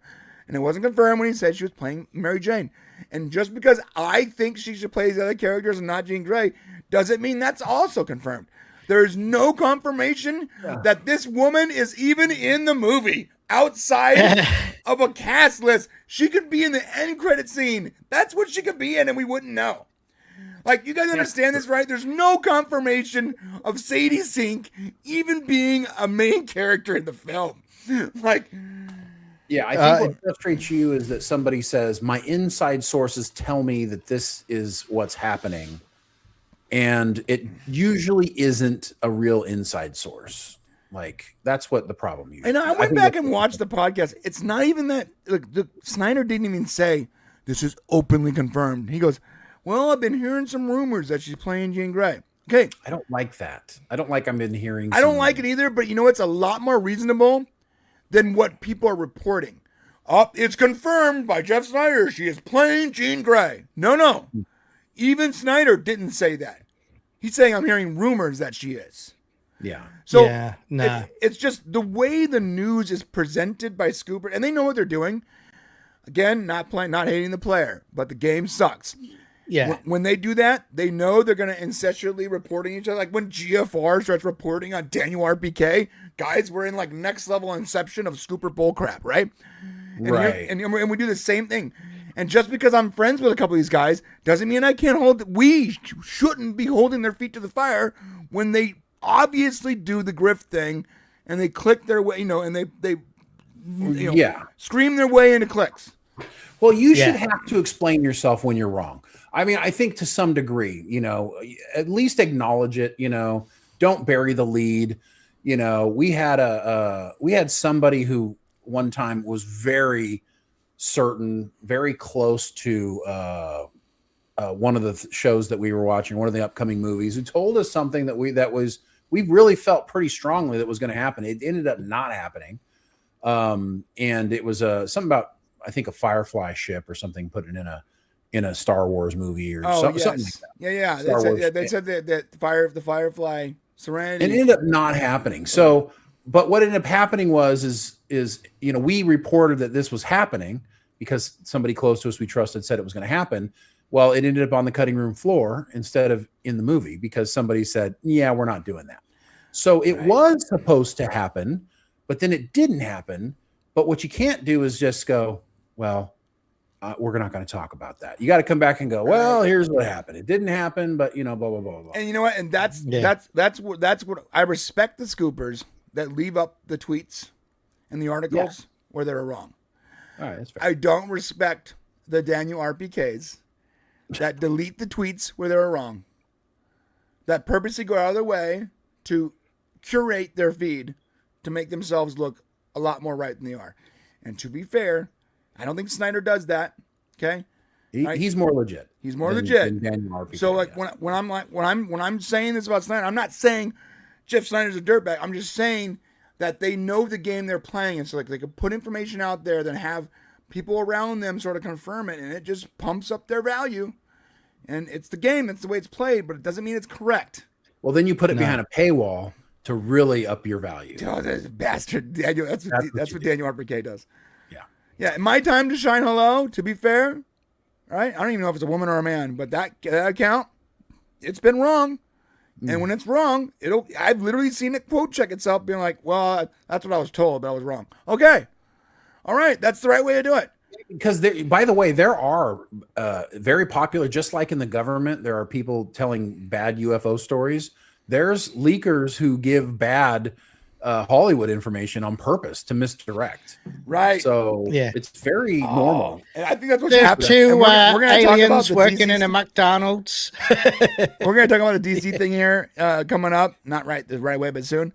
I think that's what's happening with that Wonder Woman character. But let's talk about that. Okay, that'll be interesting. Yeah. Let's do these super chats real quick. All right, John Burns here to say Meryl Streep in Oprah Winfrey story. Oh, she's playing Oprah Winfrey? Well, so imagine that. Imagine they raise change Oprah Winfrey while she's still alive. Well, she's screwing with Aslan, isn't she? Cow. What's funny is Meryl Streep and Oprah are actually really good friends, like super tight. Yeah, they are. So that would be funny. Thank you, John. Matt McGee had a question. One super chat, but it's a good one. A question is, what do you see on opening day, Doomsday or Dune? Or do you make it a double feature? I'm not watching Doomsday Dune, all day long. Doomsday all day long. Yeah, I'm not watching Dune 3 in theaters. I've not been a fan of the previous two Dune movies, to be honest. I've not gone back to them. I've watched them and I was like, I enjoyed it, but I just didn't want to go back again. I actually answered your tweet, Matt, on tweet, your X post on Twitter or whatever, X. And I think the one thing that people have forgotten is that people are not going to really take their kids to see Dune. It's not like a take your kids to see movie, but they're going to take them to see the latest Marvel movie. So in that case, Doomsday is going to win. And maybe Dune is going to look prettier on IMAX, Right. but I don't want to sit there and watch like a 4-hour film. You know, I want to be entertained. A Denny Villeneuve. I just have no interest in watching this. I want to see watch superheroes going at it. Yeah. I think if you weren't a fan of Dune before the movies came out, I'm not so sure they made a bunch of new fans. No. And guys, we were going to actually do a segment last week. We decided not to last minute. But remember, we were going to criticize John Campea because John Campea was like, will Doomsday move its release date? Because it doesn't want to compete with Dune 3. I'm like, what? What? That's like, oh my God, bro. No, if I was Dune 3, I would be like, I think we might need to move. Yeah, if I was Dune 3, like, are you comparing Dune 3 Yeah. to Avengers Doomsday? There's a 1 year long countdown clock for this film, dude. Look, I'm just going to give. There are people that don't even know Dune 3 is happening. Right? I'm going to give a flashback to me as a kid, right? The Marvel superheroes I used to love. I remember sitting down once, someone had a copy of the Dune movie from the 80s. And I sat through that movie, and at the end of it, I was like, what the hell happened in that movie?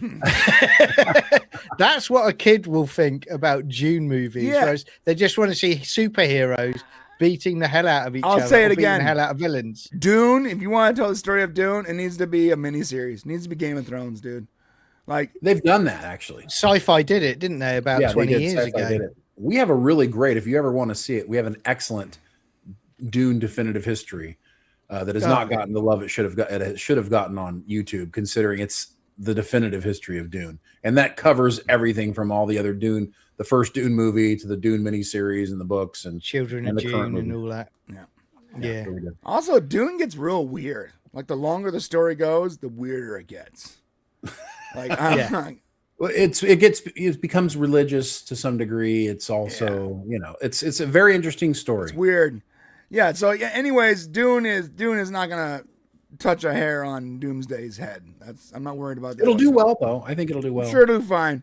Yeah. Them buying up all the IMAX theaters though, or whatever. Like, what Disney? And we're gonna talk about this. You know what Disney did? Cool. We'll just make a whole new classification. Disney's not making that movie without IMAX. So. All right. So from John Burns, Cinema Sins roadie next time, baby. Well, not you. Yeah. If Cinema Sins, that was a really cool. That was a good video. Yeah. Thank you, John. Brody never got his day.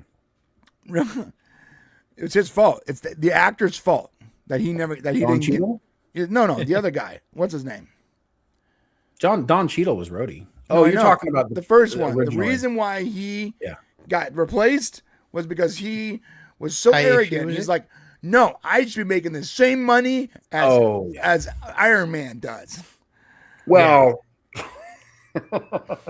he's crazy. He's a crazy genius. So it's really hard to like, dude. If you ever He watched was a on podcast with him, Rogan. I have. He was on Rogan, wasn't he? he's been on several different podcasts, and he like even trying to follow a conversation with him. That dude's just working on a whole different level than the rest of us. But he gave up millions and millions of dollars, over a couple $100,000 difference. But he also, Iron Man. I'll be honest with you, he's the reason why.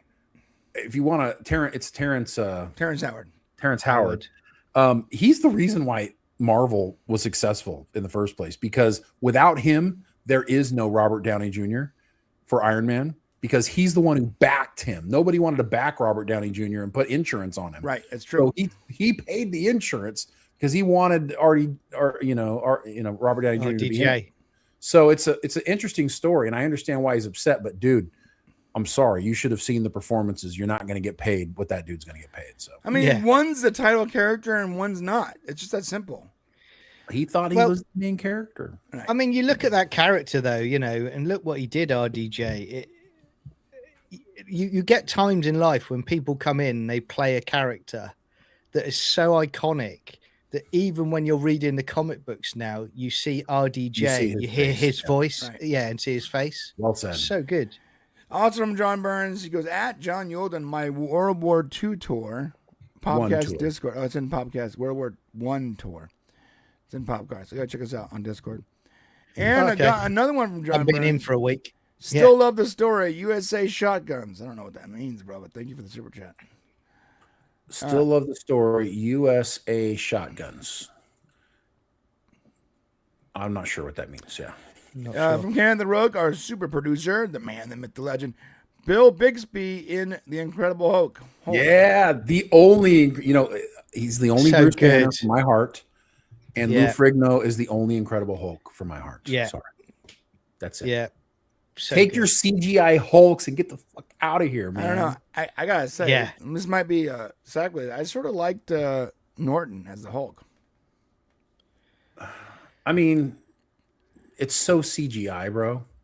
I know, but like the parts where he played Banner, he was good in.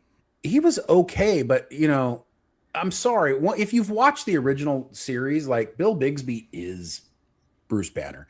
Norton is like cool. He's like a cool Banner. Bill Bixby was just a scientist. He was a reason why they went with the Norton version of the Hulk for the Avengers movies. Like it's not using Norton, but like they're using that character. And again, I said to you before, the voice of Hulk in the Avengers Assemble movie was Lou Ferrigno. They used that voice where he did, Puny God and all of that. That's him. And I have to so good. Brian, I disagree. I don't think that they used his Hulk. No, I mean, what I'm saying is I don't think that character was written that way, because when you get Bruce Banner coming in as a dipshit actor, what's his name again? Mark Ruffalo. Yeah, Ruffalo. I think Ruffalo plays a little bit of a bumbly kind of character, more like a Bill Bixby than like an Edward Norton. Well, I don't know about the way he plays it, but I do know that the universe in which that movie comes from is Ed Norton's universe. Yes, the universe. Yeah. Because technically, I believe that Hulk is like the second movie, right? Yeah, that would be technically the second movie. The second, and yeah. I noticed you didn't mention the Eric Bana movie. Listen, Eric Bana was awesome. Eric Bana's a good actor. He was awesome. The CGI was terrible. CGI was god awful, dude. Nick Nolte in that as well. And then Jonathan Birds again. Thank you, John Burns. So World Cup of Soccer thoughts? Brian asleep? I don't know. I didn't even know the World Cup of Soccer was happening. It's not happening yet. It's not happening right now. John, I did see a movie though with Mark Wahlberg and a new actor I've never seen before. You've seen him before. Have I? Yeah, and that movie's fucking terrible. It's a terrible movie. No, Balls Up is not terrible. It was so bad. No, it wasn't. I watched it last night. It was so bad. It's not good, but it's not bad. It's not bad. It's bad. No, it's not bad. It's not even funny. No, the Sacha Baron stuff is hilarious. Sacha Baron Cohen is awesome. That dude's freaking awesome. It's so the funny. Problem is the new guy who you've seen in a bunch of stuff. He just looks like a mentally challenged, mentally retarded man working with Mark Wahlberg. And Mark Wahlberg's funny, but that guy's not funny at all. Yeah, I feel like they picked the wrong. What's his name? I feel badly for him, but he's just not a leading comedian guy. Paul Walter Hauser. He's not a leading character. He's like Let me tell you, dude, I was so frustrated. So one of the Farley brothers was on Rich Eisen's show a couple days ago talking about their new movie Balls Up, and I'm like, oh shit, a new movie by the funniest movie makers of all time, and he's just talking up Paul Walter Hauser and how he's a freaking genius and he's amazing, and I'm like, I know this guy, I've seen him in a couple of bit parts, he's been kind of okay. As a lead, the guy is trash. I'm sorry, he's just not funny. Mark Wahlberg, he's funny, he's always funny. There's like one scene where they sing a song together that was good, but everything else was just garbage. It's terrible. Him trying to choke down the condom of Coke was really funny. But it's like, is it really funny, or is it like we've seen this a million times? Like, yes, if anybody choking down a penis condom, a penis-shaped condom full of coke is going to be tangentially funny. But then you look at any Will Ferrell movie with Mark Wahlberg and them doing shit together, and it's like, this doesn't even remotely stack up to it. That's true. You know? Also, the stuff with the poachers was funny. Kinda, but it's have like you that not seen scene, Cocaine Bear or whatever it was? Yeah, no, I get it. I mean, there's like some, but I didn't laugh out loud. And the reveal that they ate the cocaine alligator was funny. That was, I mean, it was okay. It There's was like funny parts. There's Junior funny Varsity. parts on a movie that I didn't pay for, so I'm not that. Okay, I got you. It's You know? Junior Varsity funny though, right? I've mean, just gone back to Kingpin now. That's my happy place. You're right, I it never is. get tired of Yes. that. So funny. this ain't So no funny. Kingpin, bro. Yeah. Bill Murray. Another one from John Burns. I clearly heard Brian say MJ character marijuana. Another one from John Burns. He said, You know what Oprah- you're thinking about, John? marijuana. Oprah could present Meryl with Best Actress Oscar. All right, thank you. And he elaborates another super chat. Europeans were shocked. USA brought shotguns to World War One. Oh, Okay. See, that's the World War I stuff that John has to look into for us. I would never be shocked Yeah. that Americans brought weapons, guns To anything. To anything. All right. Sporting event, Right. walking dogs. World- Yeah. Yeah. yeah. Pet Dog shows. day. Yeah. A Tuesday. Right. Yeah. Going for Table tea. tennis. I'm sorry, I got to acknowledge two things, right? So Kenneth LaRoque said, Shane, your Enterprise is upside down behind me. And if you guys didn't know this, that's because that's my feeling on the current state of Star Trek. So my Enterprise will stay upside down until something good happens with that franchise. It may be upside down forever, and it's a bummer because I got William Shatner's autograph on the underside of that thing. That's Probably shouldn't cool. be doing that. And the other thing is Archmage Frey says here, David Banner, okay, they couldn't call him Bruce in the show because Yes. execs thought Bruce was too gay. So Yeah, that's right. Thank That's you Yeah. for true. hilarious. That's really funny. Hilarious. Someone in the chat says, "How good are we eating right now?" Daredevil, Maul, The Boys, Invincible. Yeah, I haven't watched Maul. Daredevil's pretty good. The Boys is great this season. Invincible's great this season. A big reason why The Boys is good is because Jensen Ackles and Jared Padalecki. Like, Jensen Ackles is my dude, and it's hard not to like. Anytime he comes in and he just plays the most masculine guy in the room, and he totally just cucks Homelander. Like, Homelander is the Superman of this universe. Like, he's the bad guy. He's super powerful. He's supposed to be terrifying to everyone. And Jensen Ackles, and it's just like pure masculinity. He's like, "You're a disappointment." He just like rails on him. "You're a weird, disappointing dude. I don't like you. I don't think. And the way he just treats him with pure contempt, it just makes feels all of my skin just goes, "This is what I want." And only Jensen can do it, bro. Only Jensen. National agree. treasure, Love that Jensen one. Ackles. Jensen. Yeah, National Jensen Ackles, treasure. man. Put him in everything, please. So I saw a TikTok like, "Why isn't this guy playing Batman?" I'm like, "Let's do it." And that TikTok was like, he should be doing this. Sure. Like, anything you want to put Jensen Ackles in, I'm cool with, okay? I am know now a what? fan specifically of Jensen Ackles, and I will watch him in anything you put him in. As long You as know it's full snarky. well. Yeah. You know character full has to well be where I snarky. want him placed. Yeah. Right. Yeah. Snarky. It has to be a snarky character or else it won't work. Snarky, masculine, right? Yeah. The way he walks in, like, so he plays this guy, Shane, who was born in like the 40s or something, right? So he's like an older guy, and he was basically given the Captain. I mean, he's like Captain America in that universe, and so he doesn't age. So then he was put on ice essentially, and now he's in the future, and he's like the old World War II guy who just calls everyone a sissy and a pansy. I love that. He's in there smoking cigarettes, like, "Oh, you want to talk about your feelings, huh? Huh?" One of the main characters, he keeps calling him a butt pirate, bro. It's really funny. There's the funniest scene I've ever seen in The Boys was when Huey, one of the main characters, walks in and he goes, I don't know if it's him or someone else, but they're playing off the same stick, and he goes, You know, it's like you're wearing a neon sign that says raw dog meat. Oh, Just Hey, so I constantly calling him gay. It's really funny. I just finished a poll that I've been running, and it says, "Are you excited for Doomsday?" There were 34 votes, and no for 56%. So there were more people who said they were not excited about Doomsday than were, which I found from the very set. Okay. Well, this is again, I suppose it's people have seen so much slop the last few years. They've lost any faith that anything good's coming. So these are the people that they've got to win back. Very well said. Did we actually get a trailer for Jumanji 3?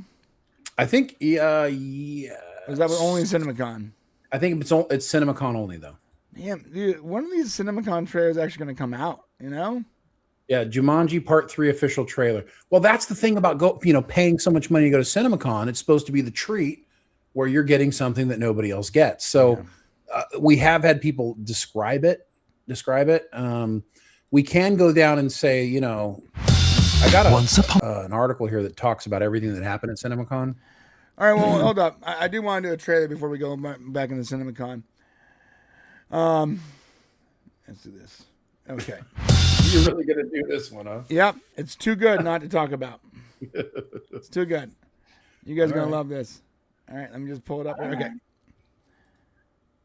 Okay. Netflix released a trailer for a new Sacha Baron movie called Ladies First.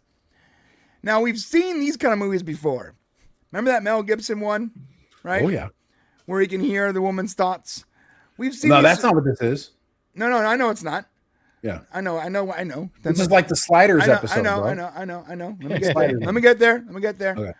We've seen movies where like they sort of flip it on its head and they show like this sort of alternate reality and the way and how women would sort of act if they were the dominant species, or their inner thoughts on how they really believe, think about other men, etc.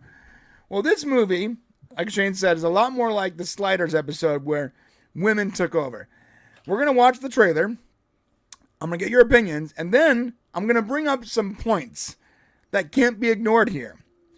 As in, first point, and just watch the trailer. I want you to think about this when you're watching the trailer. How does this work? Okay. How does this universe work in any capacity? But first, let's watch the trailer. Here we go. By the way, I do like Sacha Baron. I think it's funny. Oh, he's a genius, bro. Yeah, I think it's funny guy. 100%. Once upon a time, there was a man named Damien. Ruby, I've got a high priority project for you. You cannot legally make me break up with one of your girlfriends again. So he plays a dirtbag CEO, typical, misogynist or What whatever. your standard male in charge that women think of. Right. Yeah, right. Was an arsehole. Fortunately, this story is also about a woman named Alex. We're meeting up later at the pub for happy hour. Oh, wow. I think my happy hour days might be long behind me. Oh, I wasn't inviting you. It's weird, though, if you're not going to invite someone to something, to actively tell them about your plans. Because they want to show what douchebags dudes are. Right. Yeah. I've never noticed a single. See the movie Send Help, which came out earlier this year, which actually is pretty good. I actually liked that movie a lot. But I did. I liked it a lot. But the heavy lifting was done by how absolutely charming that actress is. Yes, she is wonderful. The clients want to increase their female market share. Above all, women just want to feel heard, right? I think they want to be heard. Alex, I'm in the middle of an idea, but it's so good to have you in the room. I really appreciate it. I gotta be honest. I know that's supposed to be painting. That's really funny. It's really funny. Alex, I'm in the middle of something. Yeah. What are we back in the 70s and 80s again? Yeah. That wouldn't happen, but oh my God, I can watch an entire movie of him just being a misogynist. Does he pat their bottoms as well as they go out of the office as well? That's 70s. Working 9 to 5. Working 9 to 5. God, what a punchable face. Hey.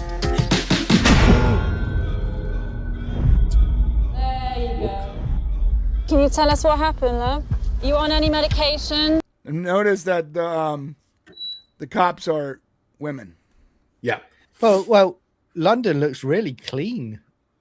I was gonna say, isn't that the London police now? It looks so clean. Yeah.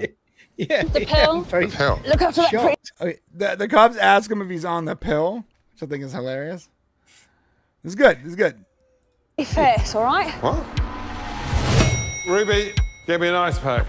Shall I pick up your dry cleaning as well? She's a lady. Damien, what are you doing? Oh, there's the flip. Now the person he was rude to the whole time, she's in charge. She's the boss. She's the boss. She's the CEO. My office. You talk about this is my office. Please. Don't laugh at me. What is this? Jesus. Good Lord, he needs to knock one up. This is not my house. Now go, Beatrice. Oh, the Pope is a woman. I think this is actually going to be hilarious. This is going to be really funny. Yeah. My sperm, my choice. My sperm, my choice. You see him? Look at, I love this. Proud this movie's so Meninist, great. Meninism. This is great. I know. I got to tell you, we've been waiting for a movie like this. We needed one. A lot of like right-wing accounts are like, what is this? More feminist ball crap. I'm like, you guys aren't seeing how funny this is going to be. Like, there's an actual twist here that we haven't seen yet. No, we've seen versions of this, but we've never seen like the straight up in your face Meninist, This is like a Dave Chappelle skit. Right. Yeah. They took a Dave Chappelle sketch or Key and Peele sketch and they turned it into a 2-hour movie. My choice. Who's my sperm, my choice? Fucking cat is this? My choice. Whose fucking cat is this?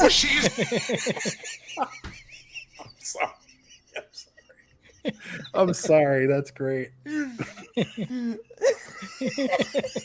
It's your cat, bro. It's yours. You just don't know it yet. I don't know why.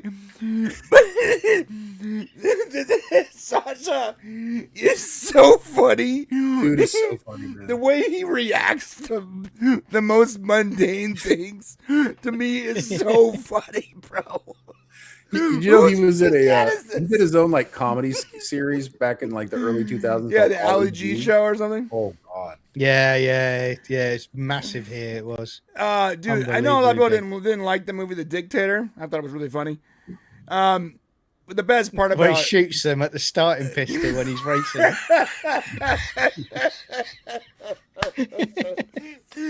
The way he wins the race is he's just shooting everyone. He goes to finally go and work in like a. It's really because it was great. This is what I'm hoping that this movie is going to do. It shines a light on the absurdity of some of the left wing stuff. Yes, it shows how crazy the right is. Yes. Right, and the right wing ideas and fascism and all that, right? But it also shines a light on how silly the leftist stuff is too. Exactly. And that's what I want to see. It's a movie for people in the middle. Yeah, and you look at The Dictator, and like immediately he's making fun of the character that runs the co-op because she doesn't shave her hair and she smells like patchouli. And he just like the character is horrible, but he points out how absurd the other characters are, regardless of their moral status. And that's what he's best at. In everything he does, that's what he's best at. I mean, look what he did in the Balls Up movie, where he's basically making you look at a drug cartel lord in a ridiculous way. I mean, it's just what he does. It'll always be Talladega for me. Talladega was fantastic in it. What would you do for that? Yes. Yeah. Drinking the espresso as he's driving. So good. Women are in charge here. What? It's a smile. Where the hell am I? Getting catcalled. Like I said, Burger Queen. You see that? Home of the Whopper. Home of the Whopper. I would have loved to write this movie, man. Bro, this is really a great movie to write, yeah. Hey, Damien. That's my girl. How do I get out of here? You make a change. But she always goes to place. Look, he's being assaulted on the train. Like the women are all rubbing up against him. Leaning against him. Yeah. She's got style, she's got grace. He's shaving his legs. Amongst these gems. Oh my gosh, look how, this is great. This is great. Is the premier testicle bra. They'll make your little fellas fly. Yeah, they have testicle bras, bro. It's great. I gotta be honest. I want to try one of those. Is the premier Look at that. It's pretty great. Like, that's pretty cool. Let me be clear. packaged. Men Comfy. did not create bras. I mean, I know maybe they did to make money, but it's women that want to wear them. Trust me. It's not us that we would be fine if they didn't want to wear any bras. Yeah. Yeah. Well, you probably, I mean, more than I'd be happy with it. Yeah. It's testicle bra.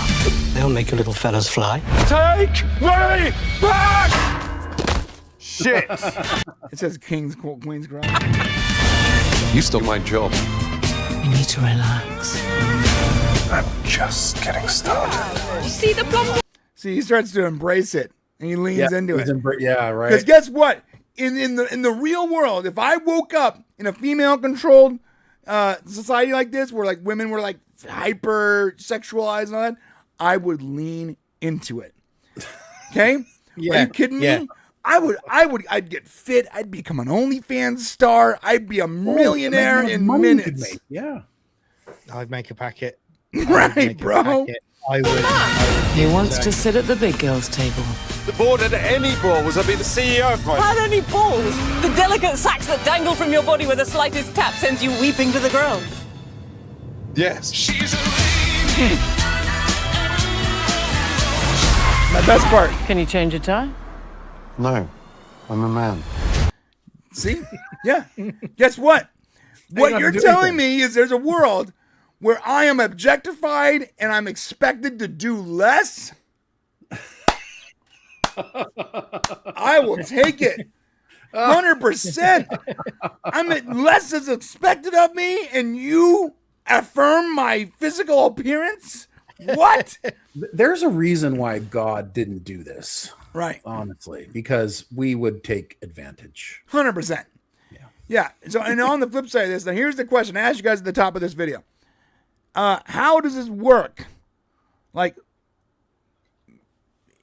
in reality, Okay. if the female gender was sort of like historically the dominant If it was matriarchy, right. dominant gender, then physically speaking, shouldn't they?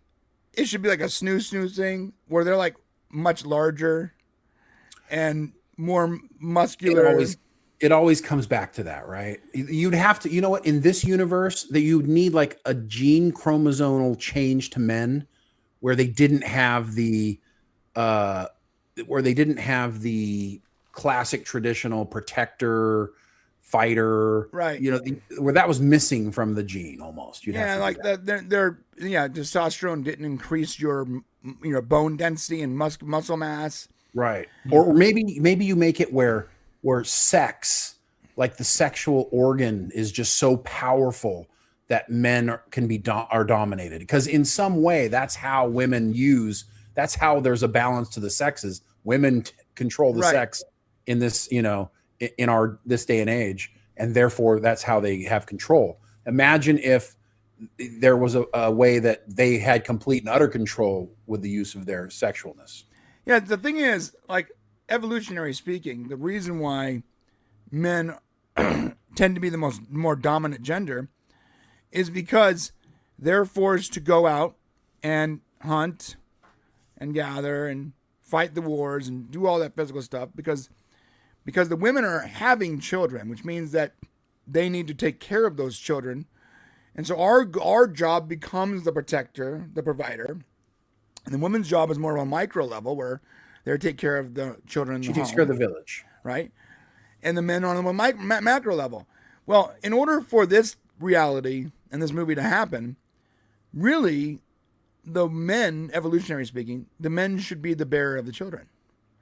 But once you do that, then they're just women. Then they're just women. It's like whatever gender is going to bear the child, they're the ones that need to be protected. And it has nothing to do with like politics or gender ideology. It's really just very simple. Whatever gender is responsible for creating the child, which is a superpower, and then protecting that child, they need to be protected by the other gender for this to work. And that means the other gender has to produce more muscle mass and bone density and all that stuff. And that means that they're going to be the more physical domineering one for millions of years. It's just sort of the way it works.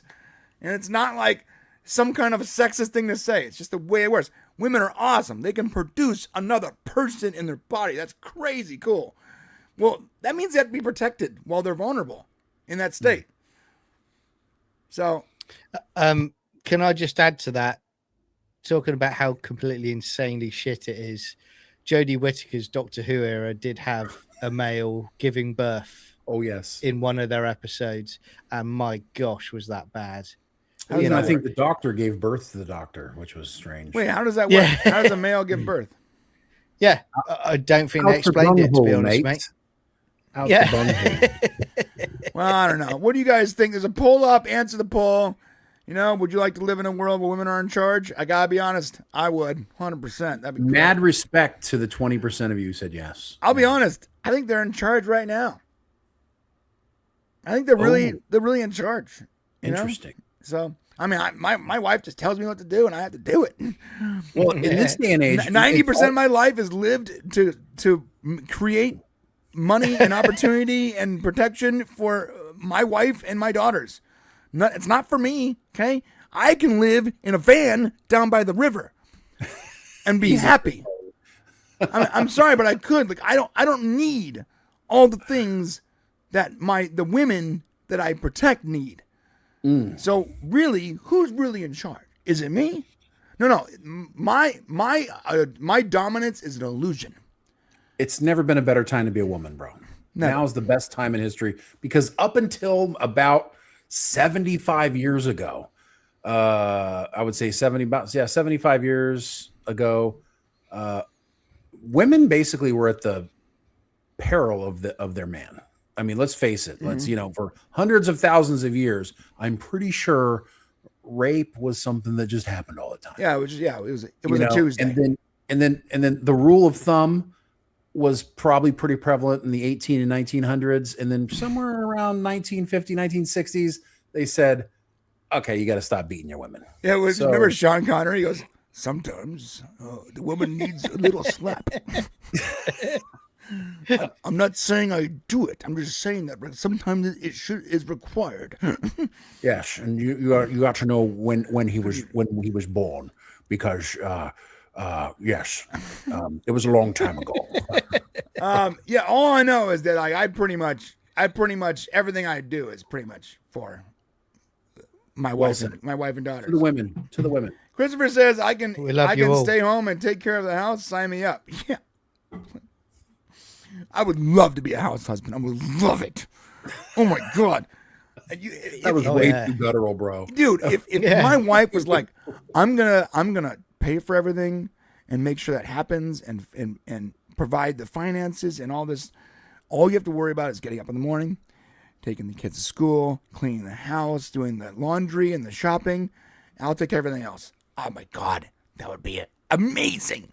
I'm only doing half that stuff anyways, and I still have to also provide. Sure. Let us know what you guys think in the comments and in the chat. Wait, are you on the same page as Christopher here? Stay home, be the house? Yeah? All right, let us know. Either way, I'm watching this movie, not just because it's Sasha, because I like the premise. I think it's hilarious. Yeah, I know a lot of people are like, that's so anti-man. All right, politics doesn't have to be everything, guys. Like, maybe you could just enjoy a film. All I'm saying. All right. All right.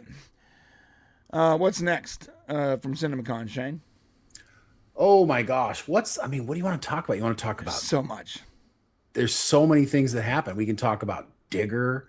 We can talk about does any of these have actual clips or videos we can show? No. That's the crazy part of it. There's nothing to show because it was all secret. So let's talk about the DC stuff. There were some announcements there. At least we can show those, right? I think so. Yeah, you can show that. Yeah. I mean, you can show images and stuff. There's no images of the Digger stuff, though. Is there? Is there a Digger? There's got to be. Yeah, let me see here.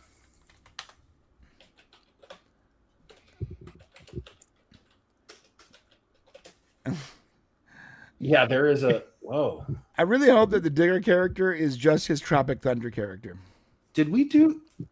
Is there a trailer? No. I don't see a trailer. Did we have a teaser for Digger?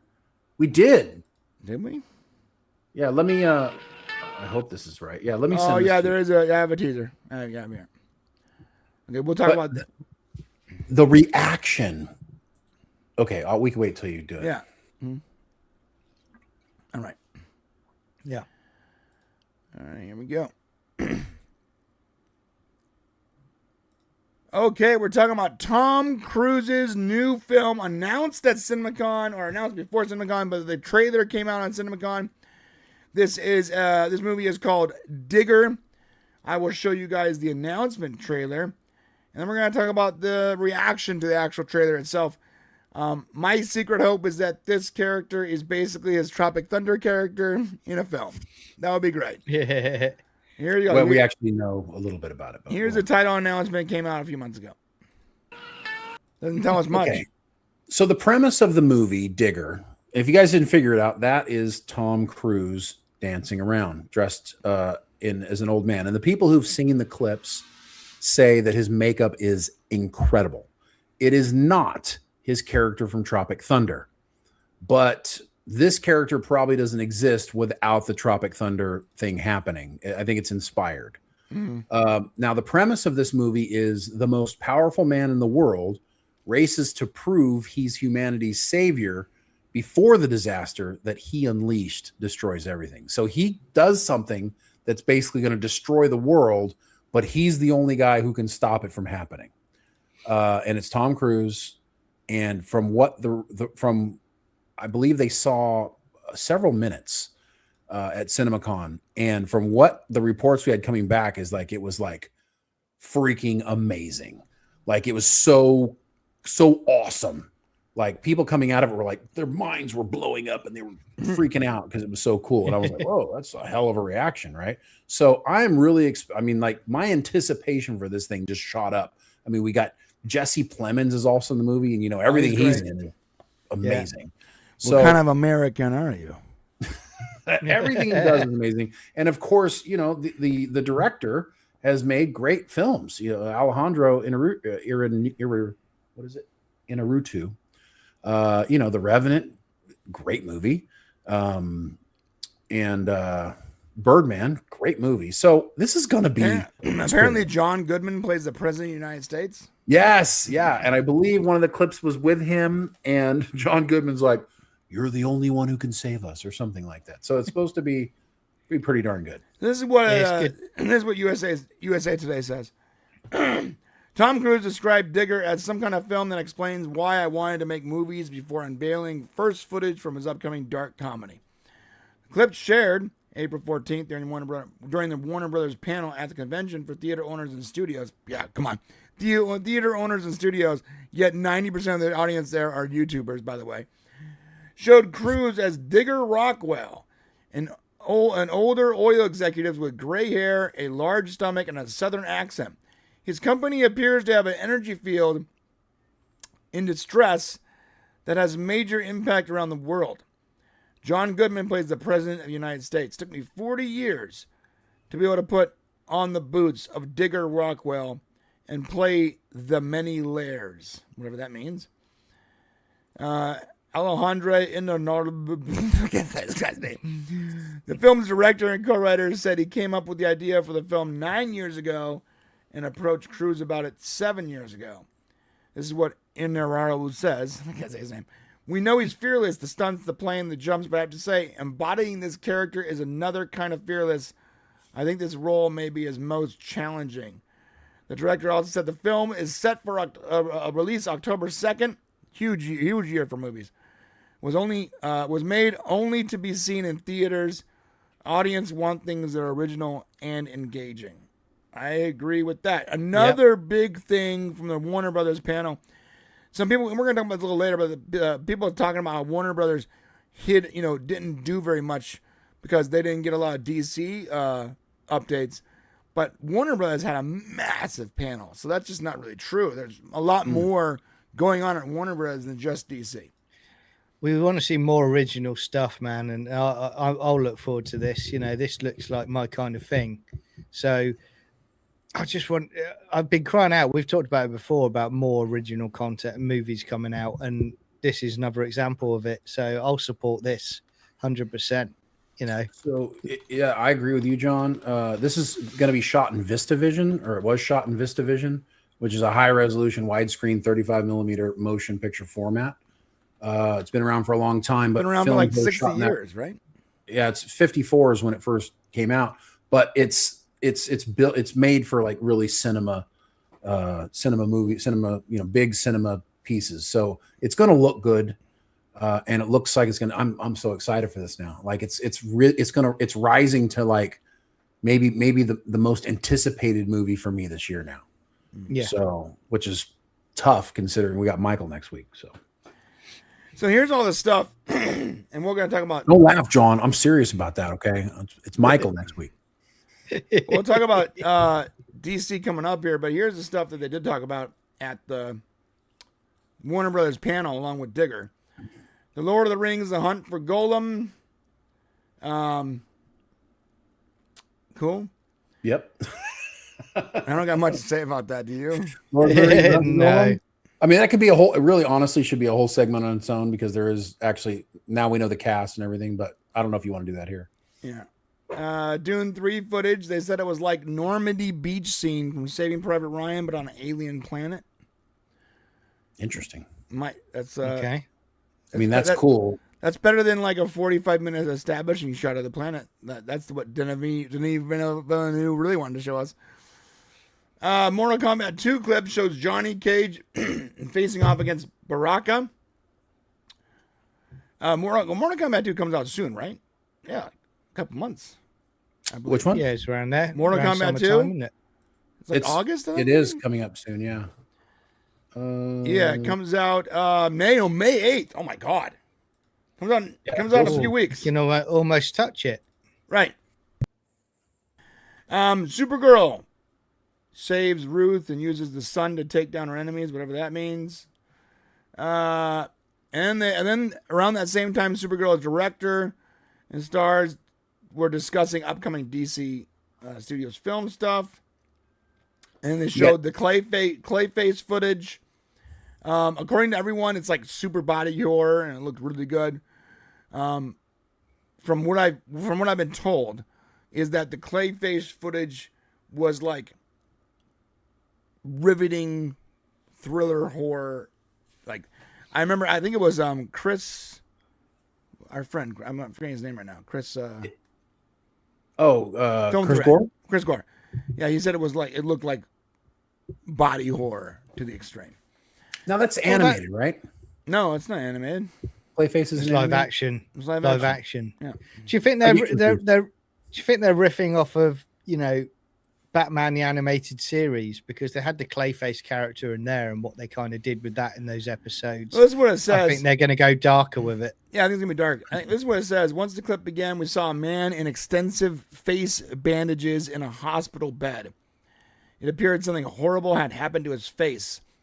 It then cuts to a weird experimental stuff and injections being done to him, and we learn the tagline, look fear in the face. The man then smashes a mirror with his fists, and then he appears as a normal guy in a bathtub who wipes his hand over his face. However, when he does that, his face completely smears like clay, removing his features. Oh, that does sound. Damn. Yeah. Sounds pretty crazy. Right. Apparently, they previewed the teaser, the first teaser for that. Peter Safran was the only. Peter Safran's directing that movie. Right. That's interesting. Yeah, well, I mean, Peter Safran, isn't he a horror guy? He is, but he's also got a lot of work to do at DC as the business side of the house. Oh, that's what I heard too. Was like people were like, oh, why wasn't James Gunn there? Why was it just Peter Safran? I'm like, well, first off, James has had his day. Right? Why you can't both complain about James Gunn being too front and center, and then also complain about him not showing up to be front and center. You apparently don't do social media in 2020. Yeah, I was going to say, but you Yes, can. That's crazy. I hate James Gunn. Why wasn't he there? So Peter Safran, who's also co-CEO, also shared that Man of Tomorrow will begin filming next week, and next we're going to talk about this RJL stuff. But after that, it ended with the Digger stuff and Tom Cruise and Cineacon. And people say that they sort of hit DC in the middle of this, but I think the biggest thing that they wanted to talk about was the stuff that's coming up, like soon, and this Digger thing with Tom Cruise. I think it's a big part of their slate, and I think this year is a big year for Warner Brothers. So I'm also pretty excited about this Digger thing. I think it's gonna be cool. No, it's huge. They're doing so much. They're doing Practical Magic 2. They're bringing back Nicole Kidman. J.J. Abrams has The Great Beyond, like an original sci-fi fantasy film. Now JJ's not been doing so good lately, but maybe a break is what he's needed. There's a lot of stuff. Of course, the Dune Part 3, and also you've got Warner Brothers also revealed that the new Zach Cregger's movie. Of course, he's the one who did Weapons. He's doing a movie called The Flood that's going to come out in 2028. So there's and his movies are awesome. So cool. A lot of DC news came out. All right. Well, let us know what you guys think about this Digger thing. Are you guys excited about it? You guys gonna watch it? You know, hit the comment section. Let us know what you guys think. A lot of good movies coming out this year, so let us know in the comment section. Ooh. Okay. All right, we gotta talk about. I'll be right back, gentlemen. Go ahead, bro. We're gonna wait for Shane before we go to the next story. Cool. Yeah. Cool. That looks good. That I can't wait to talk about this thing with. We got some super chats. Let's do these real quick. Okay, man. From JC Chappie. Hail, Brainiacs, BRANE Show Bros, and John. I'm a bit late, but I'll catch up. Thank you, JC Chappie, my dude. Thank you, my friend. Also from John Burns, check your meta messages, Brian. I replied. What's meta messages? Facebook. Oh, Facebook. Oh, that's right. They're called Meta now. Okay, I will. Yeah. By the way, that was a horrible name change. We're going to change our name from one of the most recognizable names in internet history to Meta, which means like maybe it's there, maybe it's not. Yeah. What wasn't it because they were going to get sued for like big money? Because something happened. Didn't a child die or something like that? So they I don't know did a rebrand, and it was also like because they've just scrapped their VR project now, haven't they? They've just announced it in the last few weeks. No, they haven't scrapped it. They bought someone else's, if I recall. Right? They bought Oculus, but apparently, where they were going to have the virtual reality sort of, Facebook and that he pitched a few years ago. I think he did an announcement a few weeks ago. He scrapped it. Dude, when Mark Zuckerberg he's a robot, he's Data from Next Gen. He comes out, he's like, "Hello everyone. I want to talk to you about our newest product. AI Oculus." And like he's talking and it's almost like he doesn't know what to do with his hands, so he's like, "This is a really incredible product." And you're like, who thought it was a good idea to put this guy who clearly can't interact with people as the front and center? They show him creating his avatar, and it's the most basic, plain, like it looks like PS2 graphics. Like this is what they're promoting as their new. You're gonna want to work in this fresh new environment. He's like the first version of a droid, isn't he? With the first firmware. Yeah, that's it. Listen, guys, I got to tell you, if I haven't told you already, happy Superman Day. Today is Superman Day, April 18th. So cool. Greetings to y'all. Going on tonight, then. And listen, James Gunn made a point to put it out. So just saying. What? Right. He was front and center about Superman Day, Shane. What? Speaking of Superman Day, let's talk about Adria Arjona. According to the Hollywood Reporter, she wins a role in Superman sequel. exclusive. It's an exclusive. It's in brackets. An exclusive story from THR. The information came from my colon. The Superman movie is the next DC Studios feature to go into production. Okay, referring to the Man of Tomorrow, right? This is what it says. James Gunn has found the final piece of his Man of Tomorrow casting puzzle. After several rounds of screen tests, Adria Arjona has been chosen for the mystery role. Please remember this. Mystery role in DC Studios' sequel to Superman. It was previously reported that the character was comics anti-heroine Maxima, but it's unknown if that is correct. It was previously reported by who? By some guy with no profile picture on a Reddit post. That originally came from 4chan. Right. DC Studios has no comment. Earlier in April, a quartet. Now, here's the important part. That's the whole story. Like, when you get to the end of that, DC Studios has no comment. That's the whole story. Everything that happens after this has to be stuff they write in order to fill out a full article. Because the Hollywood Reporter and Variety and Deadline and The Wrap and all these rags, this one paragraph, which is the real story, is not enough to put ads on a page. That's just facts. So they have to write more into this. And in order to do so that they can put ads on their page.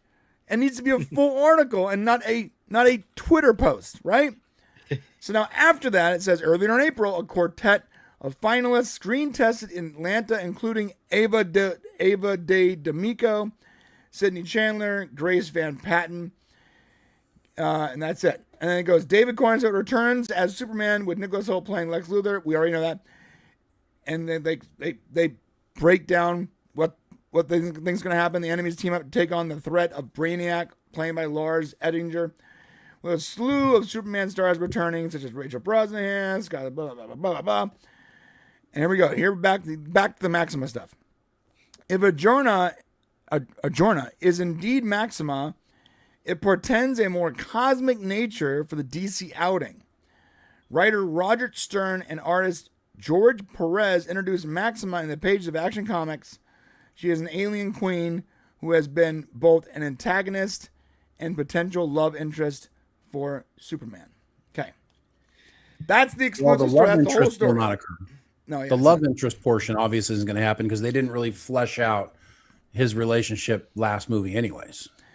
Now what happened was, this is the exclusive. This came out before anything else. Then Variety and Deadline and other places, what they did was they read this article and they had to do exactly what I just said. They had to create an article, a story that they can feed their viewers and their readers. That story couldn't just be the exact same thing that the Hollywood Reporter said. They had to add their own flavor, right? Well,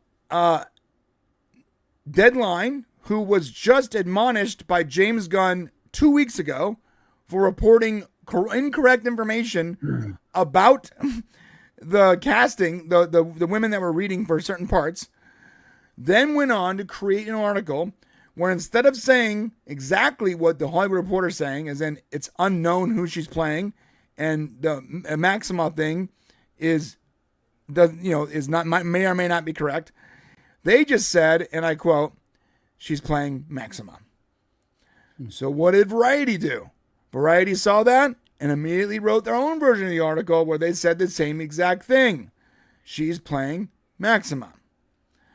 Then people on Twitter and on Reddit started posting these articles and saying that she's playing Maxima. And then friends of theirs who follow them started tweeting and replying that they're playing Maxima. And then what happens is it becomes common knowledge that Arjona is playing Maxima. Actually, what ended up happening was as the telephone game continued, it went from Maxima to Max to Ma to Martian Manhunter. And now she's playing Martian Manhunter in the next movie. But see the problem here? You see the problem? This is the I can problem. believe it. This is what makes me the most crazy, is that the real article that it came from made a point of specifying that the Maxima thing was an unconfirmed rumor. But that's not what Deadline and Variety gathered from that. What they gathered was, oh, this is another thing we can put in our article so we can fill this page out. And when they did that, and in my opinion, what I believe they did was anti-journalism. It's not something that journalists should do. It then created a sort of a feedback loop of people just sort of saying the same thing. And I'm going to be very clear here. It is not confirmed who this character is playing to any degree. There isn't a single... Go ahead. And why did they do it? They did it because there's no accountability, right? They're going to write 150 more stories before the truth ever comes out, and they look at it as something that'll be forgotten. And so that's why, until people start going, you know what, you guys got this wrong, and start applying pressure to these. I mean, listen, the Hollywood Reporter, Deadline, Variety, like these are our entertainment news sources, like the best entertainment news sources available to us. And if they start getting shit wrong and don't care what they put out there, it's just going to affect the entire industry. Now, this is from Deadline a week ago. Okay, and to be fair, but it's only happened, by the way, because James Gunn specifically said, you should be ashamed of yourself. This is completely incorrect. But they did write, editor's note, Deadline went through its normal editorial process in the news gathering for today's Superman sequel, Man of Tomorrow casting story. After review, in light of new information regarding the actors involved, the story has been updated. And I love this translation. James Gunn said you were wrong. And here's James Gunn's actual post regarding Deadline. This is not against Nexus. They're sharing what Deadline reported, but Deadline reporting is shoddy and incorrect. I've always thought Deadline was pretty thorough in their journalism, but that's not the case here, and I'm frankly disappointed. If someone would have run these names by us, we would have said it's BS. I've been friends with Adria for a long time since I cast her in Belko Experiment. I'm a fan of both Marisa and Ella, but I've never met either of them. Crazy. So just more proof that this is just unconfirmed nonsense. Now, is it possible that Adria does play Maxima? Sure. It's also possible she's not in the film. It's also possible she's a voice actor for a talking raccoon. I don't know. But do you remember this? Do you remember people saying Bradley Cooper was cast in Guardians of the Galaxy? He's probably playing Star-Lord. I remember that, by the way. I do. He's playing this person. He's playing Ronan. And you know what? All of them were wrong. And the good dude ended up being the voice actor for a talking raccoon. No one went back, though, and corrected their statements. None of those stories, Variety, Deadline, none of them went back and said, well, these guesses should have been framed better as actual things that we were guessing on and not reality. Right? But the thing is, guys, and it goes back to what we were saying earlier and what Shane just said as well. You know, these are meant to be the entertainment places that give us this information. And if they're not being factual, it's terrible. But, you know, they should be held to a higher standard, because we go on about YouTubers who grift and they basically just spew out bullshit.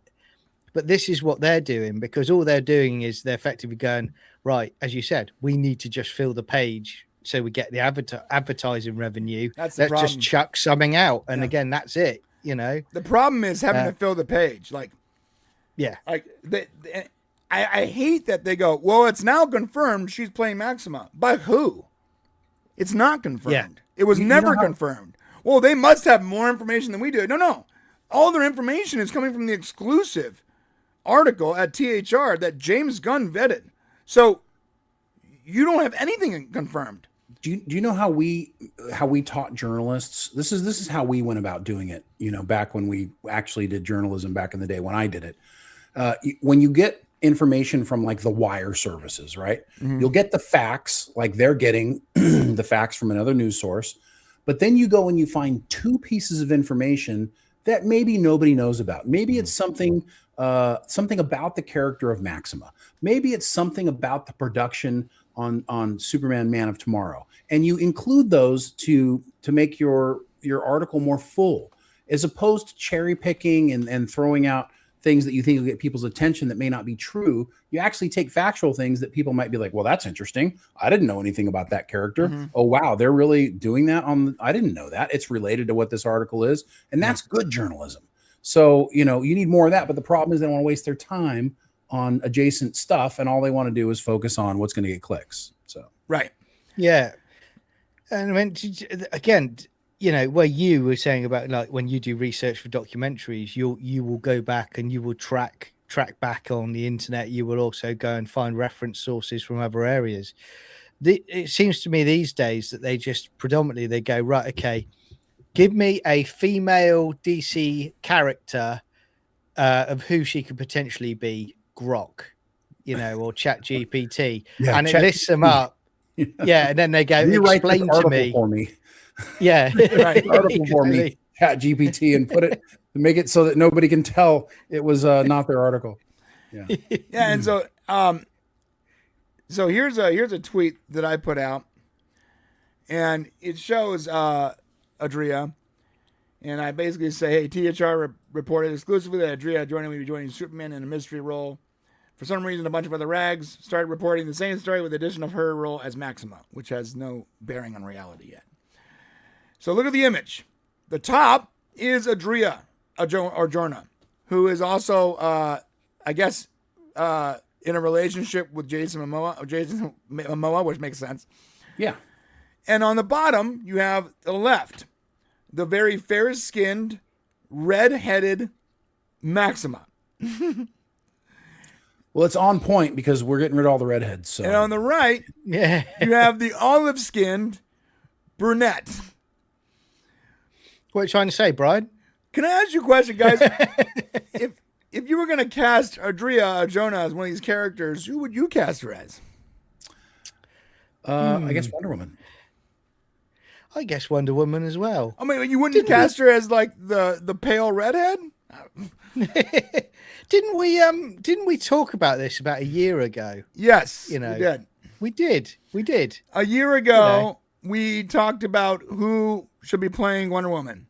And we had top 5, and the number 2 person on our list was literally Adria. We said that Adria would be perfect. And the only reason she wasn't number 1 was because I thought the chick from Shazam already being in DC and being friends with Peter Safran might give her a leg up. I didn't realize at the time that Adria was literally dating Jason Momoa. So sorry. But we made her number 2 on our list because of her connections to DC and how she just sort of looks the role. And she's hot. And she's, when I say hot, I'm not referring to her looks, although she is very attractive. It is. Like she's an actor that is in the zeitgeist, right? So this is from Forbes, and I'm going to wrap it up with this. This is from Forbes. And it talks about the Maxima Wonder Woman debate. And it's pretty correct to give Forbes credit here. This is what they wrote. It's no great surprise that actress Adria Arjona, longtime friend of James Gunn and girlfriend of Lobo, Jason Momoa, ended up in the DCU eventually. But after a string of rumors about the role she would play, things are at least somewhat clearer now that it's been reported she actually landed a role. It's a mix at present with official confirmation without official confirmation from DC or James Gunn. Deadline and Variety are reporting that Arjona has landed the role of Maxima in the next Superman movie. Now, here's the question.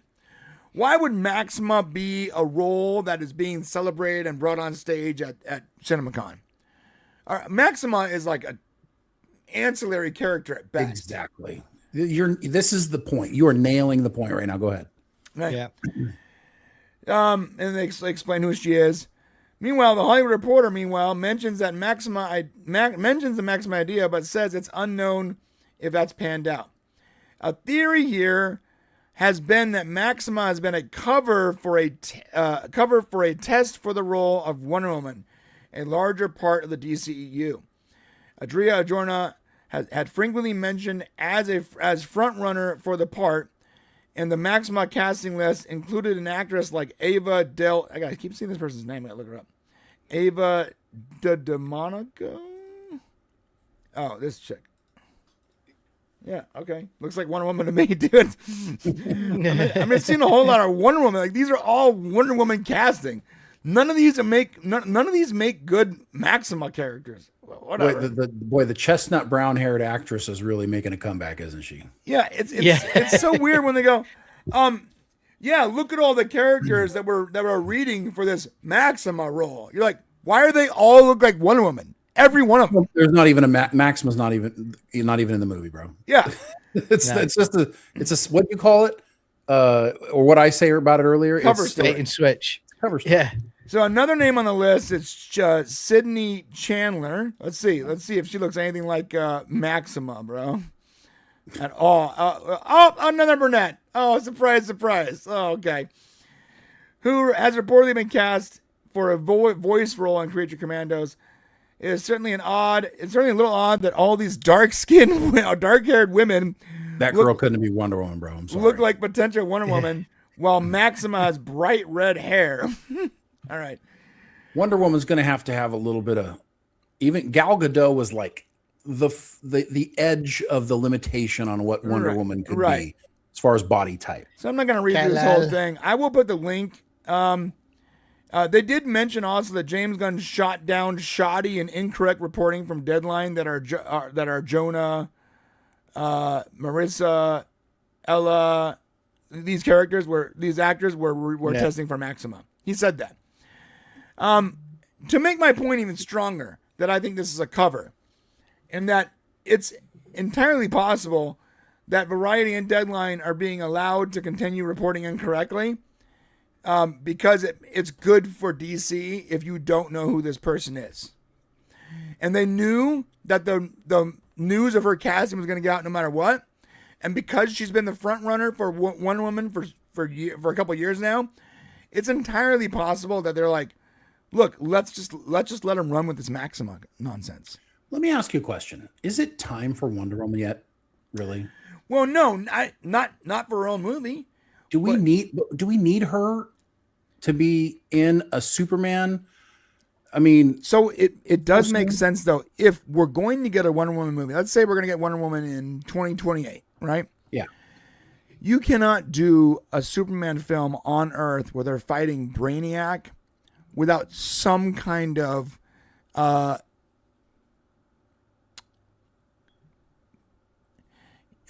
cameo from other powerful people that would be on Earth at that time.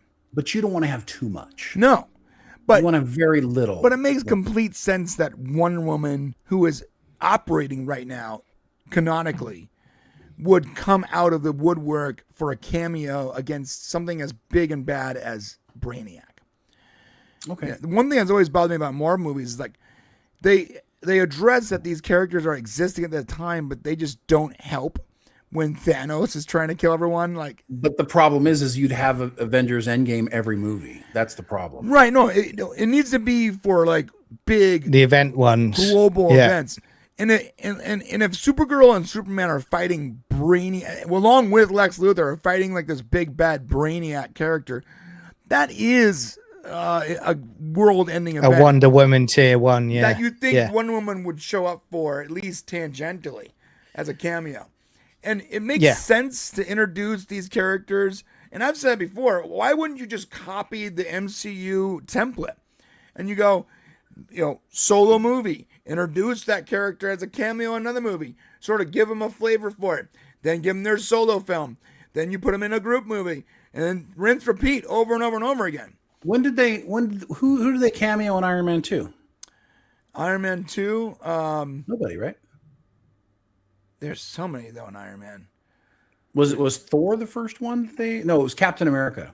Captain America. Yes. Was the first one. Yep. And then you had Spider-Man in Civil War. That was before a Spider-Man movie. They cameoed him. They had a few. Yeah, a few. And they always do the name drop thing where they show like the Captain America shield. Like they purposely sort of like show these characters.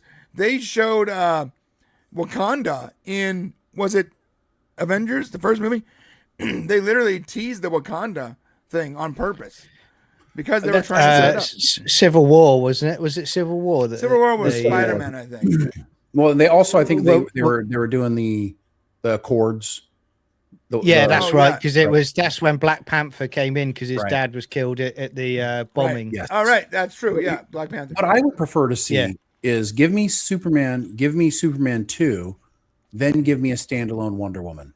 Then give me a bunch of standalone movies, and then bring Justice League together down the road further. I don't need Wonder Woman yet. Yeah, no, I'm not saying give her a big role, but have her. I say give her no role. Why not give her Because a cameo?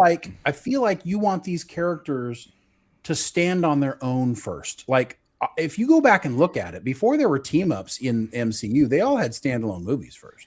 Yeah, but it doesn't make sense story-wise that someone as powerful as Wonder Woman would just stand back while the world is being burned down. Well, but there's a lot of DC characters you can say that about. So, I mean, why, if you just bring in Wonder Woman, why? But not as many. No, that's not true. There are only 3 DC characters you can say that about. Batman, Wonder Woman, Superman. Those are the 3 characters. Do you think though that no, but everyone else could have been doing off-screen stuff. It wouldn't matter. But those are the 3. That's the trinity of DC. But do you think that's the trinity of DC? I'm sorry, John. I'll let you in there right now. That's right. Yeah. But that's a Justice League step off, and we're not ready for Justice League. Having her as a cameo and that be your announcement that movie is coming up, that's a big deal. And it's not. It doesn't hurt the story. Maybe. But do you think though that maybe they're going down the route of thinking, look, we've recently done some Wonder Woman movies. We're going to trust the audience know who Wonder Woman is. We're just going to introduce her into a film with Superman at some point. When, like you say, that big bad occurs, Wonder Woman turns up, then you go from there. Are they going in a different direction this time? You know, because remember with the Snyder's DC, there was the criticism that they didn't do the Marvel thing. They didn't do the solo movies to build up to Justice League. Yeah, they went from like Man of Steel to basically Justice League right away. Right. But having them as cameos, thank you, Anthony. Hawkeye being teased in Thor 1 as a small role. Black Widow in Iron Man 2. Secondary characters. They said the same thing with Black Widow. Secondary characters. Right, Wonder Woman's the main character. No, I'm not saying that she should have a main role. I'm saying that that having her as a cameo when the world is ending makes a lot of sense. And then you have that great moment where people are excited about it, but you leave them wanting, and that's when you can give her the solo film. I say end credit scene is the most you should do for Wonder Woman, but that's just my opinion. I mean, I wouldn't disagree with that either. But teasing her, not using the film to not tease the next movie of your Trinity is silly. At least as an end credit scene. Yeah, you got to get them excited about the next one.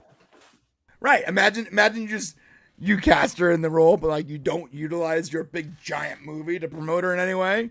Right. It makes no sense. Yeah. And this is a guy from the Superman movie. He's had the Green Lanterns in. He's had Guy Gardner in there, for crying out loud. So he's gonna drop a character like that into a movie that is that big. Yeah, and I would argue like, can Superman just get his own movie? Well, here's the deal, guys. Like that is his movie. Like there is other characters in the film. This is the way we are now. I guess we're not gonna get a only Superman film. This is not. We're in a moment now where the stakes have to be larger than him arguing with Lex Luthor about the San Andreas fault. There's an argument though for that, because you can argue that the Superman movie Superman wasn't the best scene in his own movie, and that Mr. Terrific actually had the best scene in the Superman movie. Sort of Guy Gardner. That was a cool scene too. And Guy Gardner. So I mean, when it's he like stepped into the battlefield. That was rad. Superman felt a little cucked in his own movie. A great movie. I liked it, but he did feel a little cucked. But it was a Superman film. It was his story, right? It is. Yeah, I don't have a problem with it. I also think if she comes in and saves the day, I'm going to be a little pissed. Yeah, if she saves the day. Yeah, the reason why Gardner, like a Captain Marvel. Yeah. Right. The reason why Guy Gardner saved the day, in that he didn't really save the day. He was doing something while Superman was dealing with Lex. That's true. Yeah. So that's a good point. I didn't have a problem with that at all. Although, Captain Marvel coming in Endgame out of nowhere. Yeah. Dude. oh my God, who it is? Is it Jesus? So overpowered beyond belief. Yeah. Yeah, she's like, and like she gets headbutted by Thanos. She's like, bing. Yeah. Here come the girls. Dude, imagine the poor bastard that didn't watch Captain Marvel in between Infinity War and Endgame. He's like, who the hell is this lady? Yeah. Because there's like a few people. Everybody watched it because it made $1 billion. Right, that's true. Yeah. This character, like it's crazy. You could have just not made Captain Marvel and just not had any of those scenes, and the movie wouldn't have been any different whatsoever. Any different. Yeah. Like the outcome, you could have cut her scenes completely out of Endgame and nothing would have changed. Nothing. Well, I was when I saw that where she comes through and literally shreds one of their ships to pieces as she flies through it. Right. Then she starts fighting Thanos. I thought to myself, she's so overpowered. She could easily just take Thanos off the planet right now. She could literally fly him out. She's the Superman of the Marvel universe. So. And then then they introduced like the character from what's it called? Syringe? What's the character called from Thunderbolts? Oh, the Thunderbolts. The Sentinel, the Golden Sentinel, or whatever. Whatever his name is. Like he is like literally like Sentry. He's Superman. Sentry. Yeah. He's Superman, but the only reason he can't utilize all of his powers is because he has like mental problems or something. Yeah, that's it. Yeah. And like you have to ask yourself, why would you introduce this character right before Doomsday? Like it makes why are you making the job harder on yourself? Now everyone is going to know, why isn't Sentry there? Where is this godlike figure? Why can't he help? You made it so that this character exists in your films, and now you have to write him out because he's too strong to be in the movie. Yeah. I mean, it just makes no sense. Well, whatsoever. probably because production started in February 2024 on Thunderbolts, and we didn't get the Doom stuff until much later, like that it was going to be, so they probably started making Thunderbolts and going in one direction. And that's the problem when you're doing this stuff. Then they changed direction, decided they're going to do Doomsday. And of course, now you got this character stuck. You know what you got to do? You just got to eliminate him.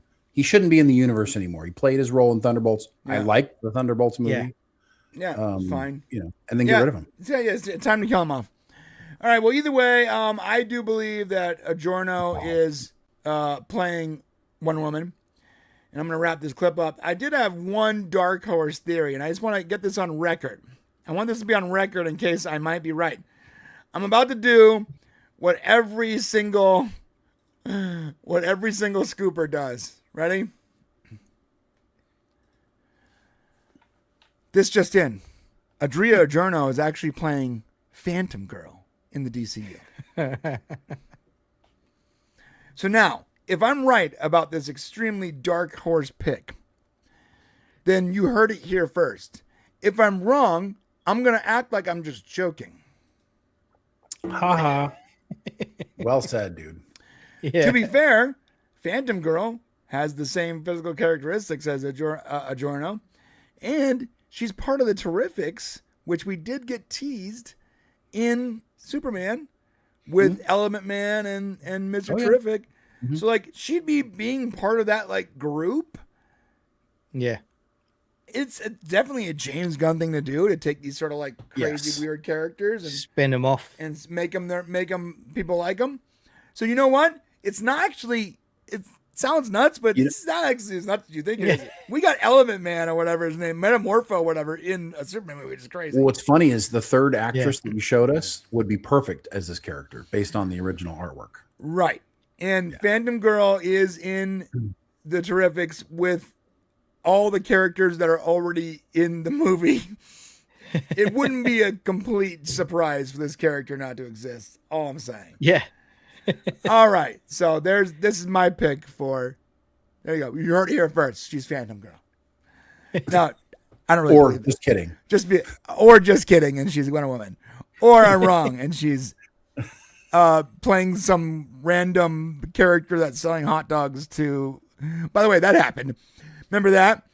Remember in The Flash, we were trying to figure out who that comedian character was playing, and we found out he's just playing the hot dog vendor. Right. You're like, guys, come on. Help me, help you. Yes. Stop this speculating. Like, you turn speculation into like a whole news report, and then everyone just starts, oh, it's obvious he's playing this character. She's playing this character. Like, and now you know where the word griff comes from. Yes. There you go. Let us know in the comment section and in the chat, who do you think Adria Arjona is playing? Wonder Woman. Is it Wonder Woman, Maxima, or Phantom Girl? Or maybe she's playing a gender-bent version of Condiment Man where she uses ketchup and mustard as weapons. Let us know. Cloudy right with now. a chance of Meatballs 3? Okay.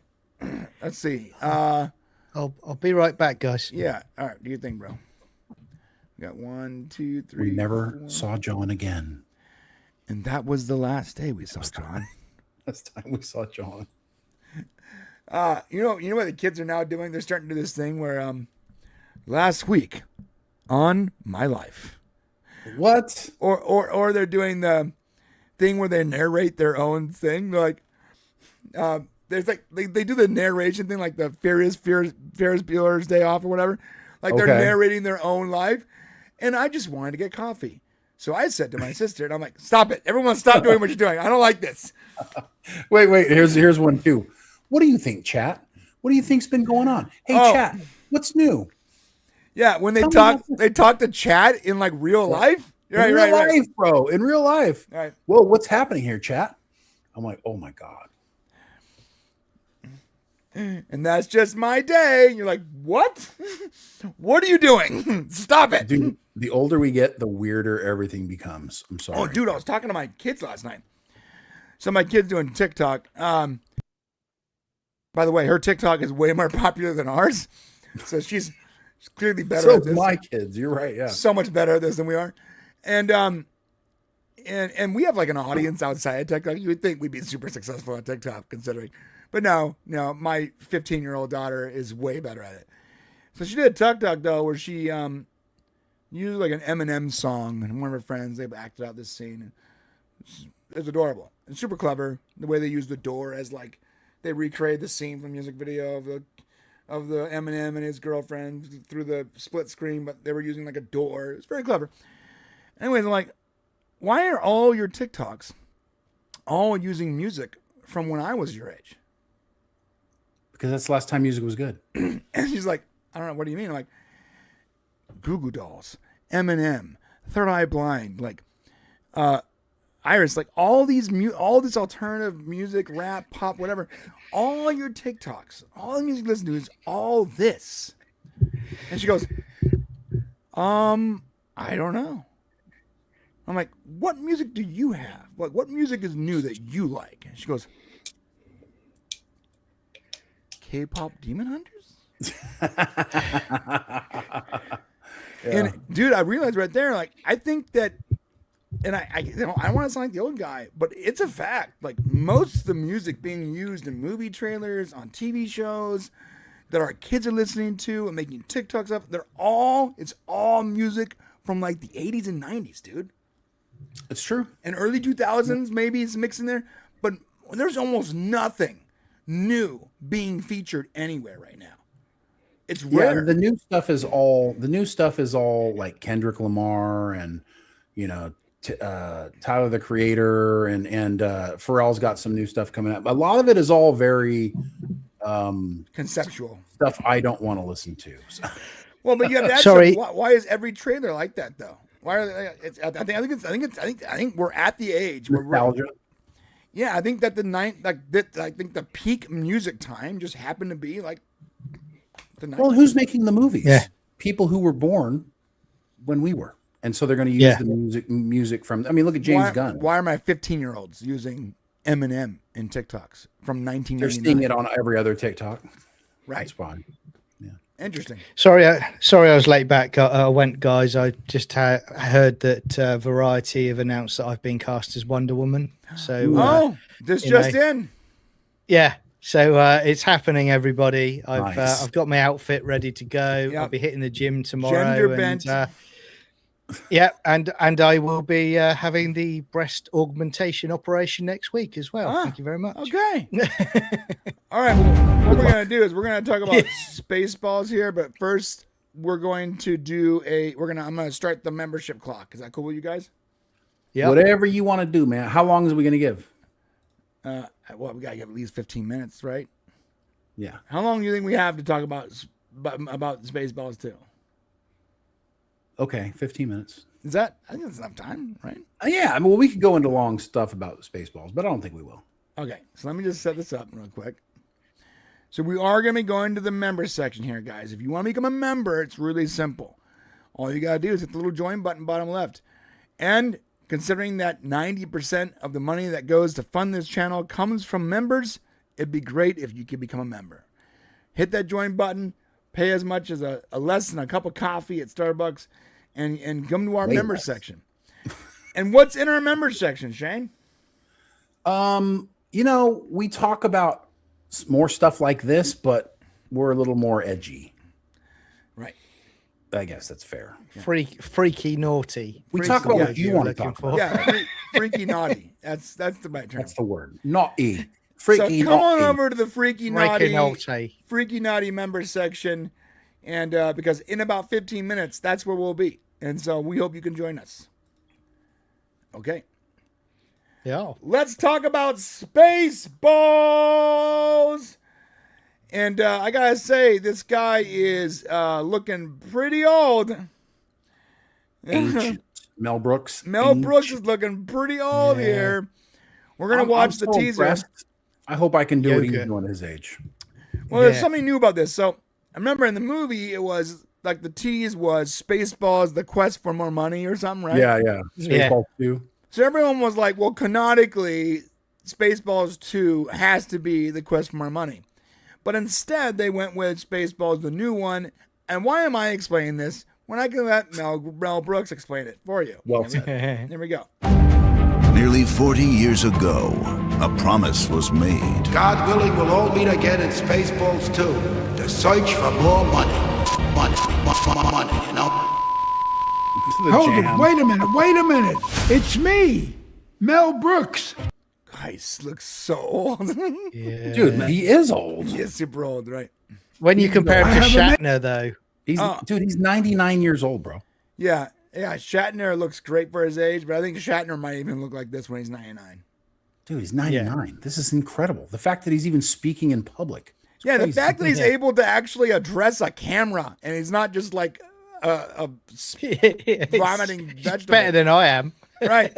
Crazy. Yeah, he's somehow more charming and active on camera than all three of us combined. You need to come and do the podcast. Yeah, we need to get him on the podcast. Major he looks like an old me. Spaceballs 2, The Search for More Money, is not going to be the title of this movie. Why not? Because after all these years, I found the money. There it is, the money. It was in my basement. But everywhere I go, people say, Mel, where's the new Spaceballs? When are you going to make the new Spaceballs? When are you going to make the new one? Well, we did it. And the title is Spaceballs, the new one. It's just like the old one, but it's newer. That's why it's called the new one. There you have it. I'll see you at the movies. And may the Schwartz be with you. What I love about this is just like the old one, but newer, can be applied to almost every Star Wars movie. Which is why it makes sense, because what was Spaceballs? But it was a parody of Star Wars. All of our space movies. It had Alien in it. It had Star Wars. It had Star Trek. It had everything in it. And what's great about this Spaceballs, the new one, is just so you guys know, it's directed by Josh Greenbaum and it's written by Josh Gad, who is in Frozen. He's Olaf. You've seen him in a bunch of stuff. But he's a funny guy. He's very much a leftist, but he's also very funny. But I can see how his humor would work for a Spaceballs script. So I love that. I love that the cast returning is Mel Brooks, is Bill Pullman as Lone Star, is Rick Moranis as Lord Dark Helmet. Dude, Rick Moranis is coming got out of him back. He's coming out of retirement to do Spaceballs 2. Can I listen? Wow. Listen, if I told you, if we were doing our show, we were doing our show 10 years ago. I was like, guys, in 2026, Rick Moranis will come back out of retirement for Spaceballs 2. That would be the most wild prediction of all time. Right? Yeah. Right, absolutely. Of course, no, he's not. That's so not happening. good. First off, there's no Spaceballs 2. Why would they do that? Why would Rick Moranis coming off a retirement for that, but nothing else? Right? No, he's coming out of retirement to reprise his role as Dark Helmet in a sequel to Spaceballs. Dude, it's weird. This timeline's crazy. That's like the reason to come back to watch it. Like, if there was any reason to watch Spaceballs 2, the new one, that's it. Like, I gotta see Rick Moranis back again. You got Daphne Zuniga back as Queen Vespa. It looks like Josh Gad is going to play the John Candy role, but I don't think he's going to be the same character. No, I think he's going to be the son of John Candy. The son of John Candy, right? So it's. I got to tell you, this I'm like so hyped for this. It's going to be fantastic. Yeah. I'm really hyped for it too, man. And I like this. See, look, first comment. It's just like the old one, but newer. The Force Awakens has entered the chat. And the crazy part is Mel Brooks is going to be 100 years old when this movie comes out. Yeah, it actually comes out April 23rd and 27. So basically a year from now is when we're getting Spaceballs 2. It's crazy, man. So good. Crazy. So good. I'm so glad I grew up in the 80s because I just had movies like this coming out, so many good movies, original movies. They were great. And to see this coming back, I never thought I'd see a sequel to it. I never, ever thought that was ever going to happen. But now it's just, what are they going to take the mick out of now? That's what I want to see. I want to see what they throw in there from the franchises and the IPs. We're getting Scary Movies 7 and Spaceballs 2. I just love that it appears that comedy, like real irreverent comedy, might be back on the menu. Yeah, like that's a good point. It's coming. Like real comedy is coming back. Like what's next? We're gonna get give me a Euro Trip 2, please. Like let's redeem these characters that never got a chance to shine because at the time the way it came out and the release date just didn't work. Like that movie is hilariously good. The characters are great. Bring them back, Something else cool that's happening is Bill Pullman, of course, played the original Lone Star. His son is in this movie playing a character called Starburst, which is obviously a play on his. So it's his actual son, Lewis Pullman, playing. So that's going to be really cool. You've got Keke Palmer playing Destiny, which is she's a black actress. And I'm assuming she's going to play some sort of, I can't make an assumption because I have no idea what it's going to be. But you've seen her recently in The Burbs, so I don't know how well. But did not like that. No, but I'm hopefully a fan she's of the got original. some comedy chops because, the one person they can't replace is Joan Rivers. Dot Matrix, yeah. Matrix. So maybe she's Who's playing Jar Jar Binks? No, we're not going to have a Jar Jar. Fuck Jar Jar. No Jar Jar Binks is in this one. If there's no Jar Jar in this movie, I'm confused. Because isn't that the whole point? Is to make fun of silly nonsense? I mean, so they're going to the acolyte then is going to be in it. Imagine what they could do with the acolyte. Space lesbians. Oh, they're not going to take. I promise you, Josh Gad is not going to take a shot at Disney in his script. I don't think so. I don't think there'll be at least there won't be a hard shot. I mean, the things that they made fun of in the original Spaceballs were things that we loved, whether it was, combing the desert on Tatooine. We ain't fine. Or just, the fact that, Rick Moranis' helmet was so large for Darth Vader. I mean, they made fun of things we loved. And hopefully that's what they're going to do here again. Not necessarily take shots at everything. I mean, though it would be kind of funny. Do you think they're going to start the film again with just the massive ship, but it's even bigger this time? Oh yeah, yeah, they have to. Yeah, they've got to go there. yeah, they have to.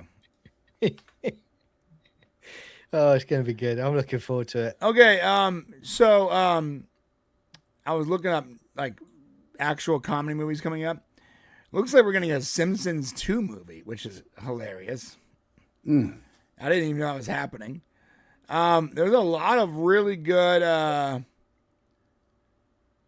Yeah, I do think comedy might be back on the menu, guys. I think like we got untitled stuff coming out of Lonely Island. Which when was the last time they made anything? Do it right, it makes money. You know, yeah, they announced that was what Devil Wears Prada 2, which I don't see a point of that, but it's cool.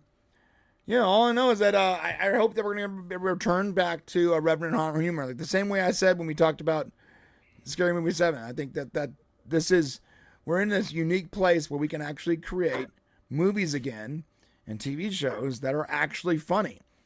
And, you know, that's going to bring me to a very quick thing. This is from, what's your comedian over there? I got him in the office. I'm only forgetting his name right now. Ricky Gervais. Yeah, Ricky Gervais.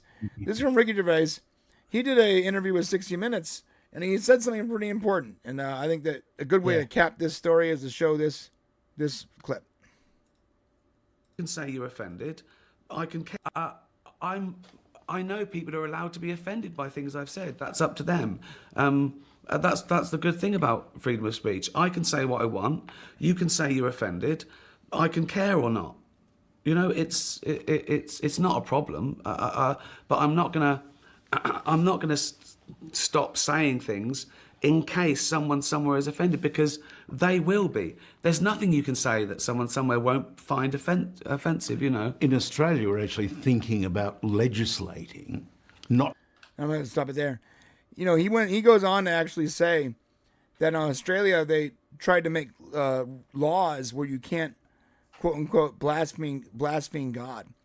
And Ricky Gervais has the greatest line. He goes, I think it's absurd to say that an all-powerful that we got to make rules to protect an all-powerful deity from having his feelings hurt. Yeah.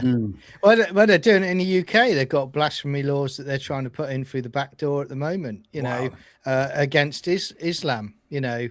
So you'll get arrested if you say something that offends that faith. Well, I find it very interesting that Ricky is talking about free speech when you guys don't really have a free speech law. You guys don't have necessarily free speech. There's talk at the moment that apparently because of what has been happening under this government and a bit before that as well, that they are actually trying to come up with a UK First Amendment. And I think that's needed, because what did we have? Starmer the arsehole invited all of X and the others to number 10 Downing Street 2 days ago, and he basically told them they've got to tighten up about their content online. And again, he says it's to protect kids. It's not to protect kids, it's to protect you from things you don't like to hear. That's what it's about. It's true. Yeah. Well, but either way, I think comedy's back on the menu, and in Spaceballs 2, the new one is going to be great. And but what do you guys think? Hit the comments, hit the chats. Let us know what you guys think about Spaceballs and comedy in general. Are we getting more comedy? Let's do it. Let us know. And may the Schwartz be with you. And may the Schwartz, I forgot to say that, damn it. And may the Schwartz be with you. Someone said, which ludicrous God? Speed. I think he's just referring to any blasphemy laws. Doesn't matter if, like, I'm a Christian. I don't need any blasphemy laws regarding Jesus. And guess what? I agree with Ricky. I don't think an all powerful God needs to be protected. I think we're good. I think it's silly. Yeah, it's funny because a lot of parents will be like, you'd be like, God, and they'll be like, don't take the Lord's name in vain. Yeah. God doesn't care. I think he's okay. Yeah, it's a wild thing too. It's like when someone said which God, I knew obviously it's not going to be the Christian God, because you're allowed to make fun of Christianity and Christians and Christian God. It's going to be the gods you can't make fun of, aka Allah, Muhammad, and all that. The ones with no sense of humor, the ones that attack Zeus. Yeah, the ones that will attack a radio station or a newspaper because they happen to have a depiction of Muhammad in their paper or whatever. Those are the ones they're going to make rules about, not the ones that you've been allowed to make fun of for years. Yeah. Anyways. 100%. All right. Well, we're going to the members section here pretty soon. If you want to support us, it's pretty simple. Hey, go to mixies.com. Buy something cool. Use our code BRANE for 10% off. Show us you love us, or become a member at bottom left.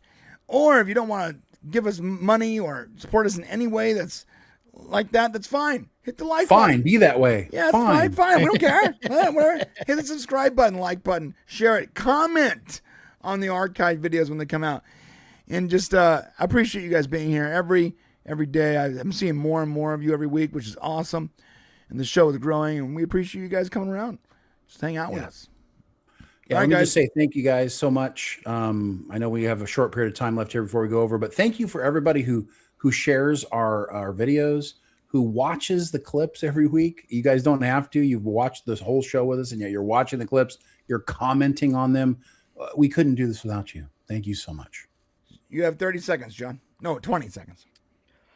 15. Yeah, thanks, guys. I've had a great time today with these guys again. Thanks for joining us today. And His channel's in the Stargate description. SG1. Yep. Watch Sci-Fi Chronicles 79 tomorrow. We're doing another watch party. Come and join us. Thank you very much. We'll see you guys in the members section. You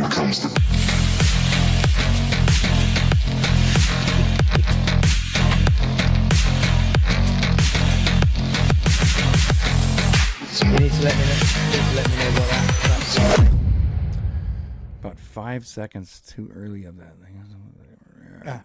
I think. Yeah, there it goes. I think we might